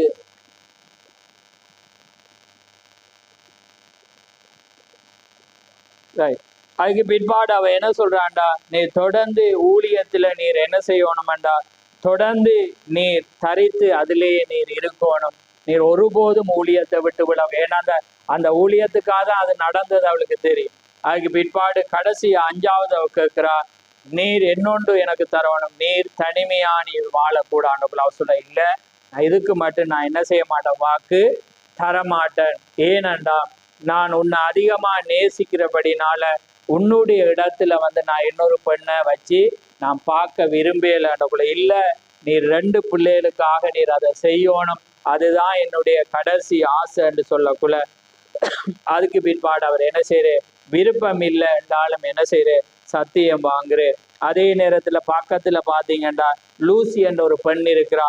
அவைய கூப்பிட்டு அவ சொல்றா, பாருங்க எனக்கு எவ்வளவு ஒரு அன்பான ஒரு கணவன் கடவுள் கொடுத்திருக்கிற, நீ ஒரு விவாகம் பண்ணணும்டா, இப்படியான ஒரு கணவனே நீ விவாகம் பண்ணு. எப்படி என்று பாருங்க, சாகுற டைமிலும் தன் கணவனை அவ என்ன செய்தா, ஒரு சாட்சி கொடுத்த ஒரு மனைவியா இருந்து அப்படி தீக்கசி அவரை நேசிச்சேர். அவருக்கு அழுகு வேண்டா. அப்படியாக கடைசியாக அவருடைய வாயிலிருந்து கடைசி வார்த்தை, நீர் கடைசி மட்டும் ஊழியத்துல கருத்து நிக்கணும் என்று சொல்லி அப்படியே அவர் மறிக்க. ஆமேன். அவ மறிக்கக்குள்ள இவர் சொல்றேன், அந்த மறிச்சு கொண்டு இருக்கிற டைம்ல அவர் சொல்றேன், இல்ல நீ நான் உன்னை நாளைக்கு கொண்டு போய் அடக்கம் பண்ணுவேன், ஆனா நான் ஒரு நாள் பிரசங்கிக்கிற வேளையில ஒருவேளை நான் வயது சென்று மரிச்சா நான் உனக்கு பக்கத்திலே நான் வந்து அடக்கம் பண்ணப்படுவேன். ஒருவேளை கடவுள் அதி சீக்கிரம் வந்தா, நான் பிரசங்கிச்சு கொண்டிருக்கிற வேளையில அங்கே புதிய எருசலேம் ஆகிய அந்த நகரம் அங்கே பரலோகத்திலிருந்து இறங்கி வர்ற வேளையில நீ அங்கே 2 பிள்ளை, நீ தனிய வருவா, நான் 2 பிள்ளைகளையும் கூட்டி கொண்டு ஓடி வருவேன். அந்த டைம்ல அந்த சன நெருக்கத்துல என்னால காணல, ஆனா அங்கிருந்து பில்லி பில்லி என்று நீ கூப்பிடு, நான் உன்னை சந்திக்க அங்க ஓடி வருவேன். நாங்க தேவண்ட ராஜ்யத்துல போய் நாம் அங்க சேருவோம் என்று சொல்லி முடிக்கிற வேளையில அவ அப்படியே கண் மூடு. ஆமேன். அதனால பாருங்க, எப்படிப்பட்டதான ஒரு சம்பவம் இந்த நாட்கள்ல அவருடைய வாழ்க்கையில நடந்தது. எப்படிப்பட்ட ஒரு மகத்தான தீர்க்கதரிசி. இதனுடைய தொடர்ச்சியை நான் அடுத்த வாரம் பிரசங்கிக்கிறேன். அப்படியாக அது தொடர்ந்து கார்மேகங்கள் வரும். அப்படிப்பட்ட ஒரு வாழ்க்கையில தேவன் இடைப்பட்ட ஒரு மகத்தான பாத்திரம், ஒரு உன்னதமான ஸ்தானம், உன்னதமான ஒரு பொறுப்பை கொடுத்த மனிதனுடைய வாழ்க்கையில எப்படி காரியம் வருமெண்டா, எங்களுடைய வாழ்க்கையில எப்படிப்பட்ட காரியம். ஏனென்றால் நாங்க எவ்வளவு விரோதமா நடக்கிறோம், கடவுள காரியத்தில் அசட்டை ஆயிருக்கிறோம், ஊழியத்தை சரியாக செய்யாம இருக்கிறோம். ஆனா பாருங்க, உத்தமமாக செய்த ஒரு மனிதனுடைய வாழ்க்கையில வேண்டாம் நாங்க இவ்வளவு ஆயத்தப்படணும். அதனால இப்படியான காரியங்கள் எங்களோட வாழ்க்கையில வந்தாலும், உங்களோடு நடக்கிற பரிசுத்தவான்களுடைய வாழ்க்கையில வந்தாலும், நீங்க அவங்கள நீங்க தேற்றுங்க. ஏனென்றா உங்களுக்கு செய்தி தெரிஞ்ச, ஏண்டா ஒவ்வொருவனுக்கு ஏன் உபத்திரம் வருதுன்னு எங்களுக்கு தெரியும். ஆமே, அவன் ஊழிய பாதையில இருந்தா அவனுக்கு வர்றது ஏன்ன்றது எங்களுக்கு தெரியாது. தேவன் அவனை புடமிடுறார். ஆமேன். அதனால நாங்க அவனுக்கு உதவி செய்ய, ஏன்னா கொலைக்கு நியமிக்கப்பட்டவர்களையும் அடுத்தது என்னொரு சொல்ல, அப்படியானவங்களை நீ விடுவிக்க கூடுமானால் விடுவி. அப்படியான உபத்திரவங்கள்ல ஒரு பரிசுத்தவான்கள் இருக்கும்போது நாங்க அவங்கள தாங்கணும், அவங்களுக்கு உதவி செய்யணும், அவங்களுக்கு ஆறுதல் சொல்லணும், அவங்களுக்காக ஜெபிக்கணும், அவங்கள அனுதினமும் சந்திக்கணும். பேசும்போதுதான் தேவன் எங்களுக்கு ஒரு ஆசீர்வாதத்தை அவர் தருவார். இந்த வாழ்க்கை எல்லாமே உங்களோட வாழ்க்கையோட ஒப்பிட்டு பாருங்க, இது மகத்தான ஒரு காரியம். அதனால கர்த்தர் தாமே உங்களை ஆசீர்வதிப்பாராக. நாங்க ஒரு விசை நாங்க ஜெபத்துக்காக எங்களை தாழ்த்துவோம். நன்றி கர்த்தாவே, மக சோதரம் சோதரம். ஆண்டவரே சர்வலவரே, மேற்கோளான கொடி சோதரம். கிருபை நிறைந்தவரே, மக சோதரம். ஆண்டவரே நேற்றும் என்று மாறாதவரே, மக சோதரம் சோதரம். நேற்றும் என்று மாறாதவரே, மக சோதரம் சோதரம். மகா பரிசுத்தமுள்ள பிதாவே, இந்த மகிமையான இந்த நேரத்துக்காக மக சோதரம். இந்த மகிமையான நேரத்திலே ஒரு துன்பகரமான ஒரு காரியத்தை குறித்து இந்த நாளிலே நாங்கள் பார்த்தோம் கர்த்தாவே. இதை பார்க்கும்போது எப்படிப்பட்டதான சூழலாக அது இருந்திருக்கும் என்று பார்க்கும்போது அது எவ்வளோ ஒரு வேதனைக்குரியதும், எவ்வளோ ஒரு துன்பத்துக்குரியதும், எவ்வளவு கஷ்டத்துக்குரியதுமா இருந்திருக்கும். ஆமா ஆண்டவரே, அப்படியானால் இந்த காலங்களிலே எங்களுக்கு வர்ற பாடுகள் அது சொற்பம் என்பதை நாங்கள் அறிந்திருக்கிறோம். அதனாலே கர்த்தாவே, திராணிக்கு மேலாக சோதிக்காத தேவன், இந்த நாளிலே எங்களையும் அந்த வண்ணமாக, எங்கட திராணிக்கு ஏற்ற வண்ணமாக நீர் எங்களை சோதிக்கிற தேவன். அதனாலே இந்த சோதனைகளை நாங்கள் சகித்து கொண்டு ஆண்டவரே, விசுவாசத்தை துவக்கிறவரும் முடிக்கிறவருமாகிய இயேசு கிறிஸ்துவை நோக்கி நமக்கு நியமித்த ஓட்டத்திலே பொறுமையோடு ஓட கடவோம் என்ற வண்ணமாக நாங்கள் தொடர்ந்து மக்களாக பொறுமையோடு ஓட நீர் கிருபை செய்யும். ஒவ்வொரு பரிசுத்தவான்களையும் ஆசீர்வதியும். ஒருவருக்கொருவர் உதவி செய்கிறவர்களாக ஒவ்வொருவரை நீர் மாற்றி கர்த்தாவே, ஒவ்வொருவரும் தங்களை எப்பொழுதும் எந்த நேரத்திலும் ஒரு இணைப்போடு வைத்திருக்கிற ஒரு ஜனமாக கர்த்தாவே ஒவ்வொருவரையும் நீர் மாற்றி இந்த வருகைக்கு ஒவ்வொருவரும் ஆயத்தப்பட நீ செய்ய போற அந்த கிருபைக்காக உமக்கு ஸ்தோத்திரம். நிச்சயமாக நீர் ஒவ்வொருவருக்கும் ஒரு ஆசீர்வாதத்தை வைத்த தேவன். ஒவ்வொரு வார்த்தைகளை காத்து கொள்கிறவர்களையும் நீர் ஆசீர்வதிக்கிற தேவன். அந்த வண்ணமாக இன்றைக்கு நீதிமொழியிலையும் வாசித்தோம், இன்றைக்கு செய்தியிலே நாங்கள் பார்த்தோம். அதே வண்ணமாக ஒவ்வொருவரையும் ஆசீர்வதி. இந்த செய்தி ஆசீர்வதியும். இந்த செய்தியை கேட்க போற ஒவ்வொருவரையும் ஆசீர்வதியும். இதை கேட்கிறவனும், இதை கை கொள்ளுகிறவனும், இதை வாசிக்கிறவனும் பாக்கியவான் என்ற வண்ணமாக கர்த்தாவே, இந்த நாளுக்குரிய இந்த செய்தியை கர்த்தாவே கேட்கிற ஒவ்வொருவரையும் நீர் ஆசீர்வதித்து நீர் வழி நடத்த போற தயவுக்காக உமக்கு ஸ்தோத்திரம். இந்த வேளை ஆசீர்வதியும். யாவையும் உம்முடைய கரத்திலே தாழ்த்தி இயேசு கிறிஸ்து நாமத்தில் கேட்கிறோம். ஆமென், ஆமென். என் ஆத்துமாவே கர்த்தரை சோத்ரி, என் முழு உள்ளமே அவருடைய நாமத்தை சோத்ரி. என் ஆத்துமாவே கர்த்தரை சோத்ரி, அவர் செய்த சகல உபகாரங்களையும் மறவாதே. ஆமென், ஆமென். கர்த்தர் தாம் உங்கள் ஒவ்வொருவரையும்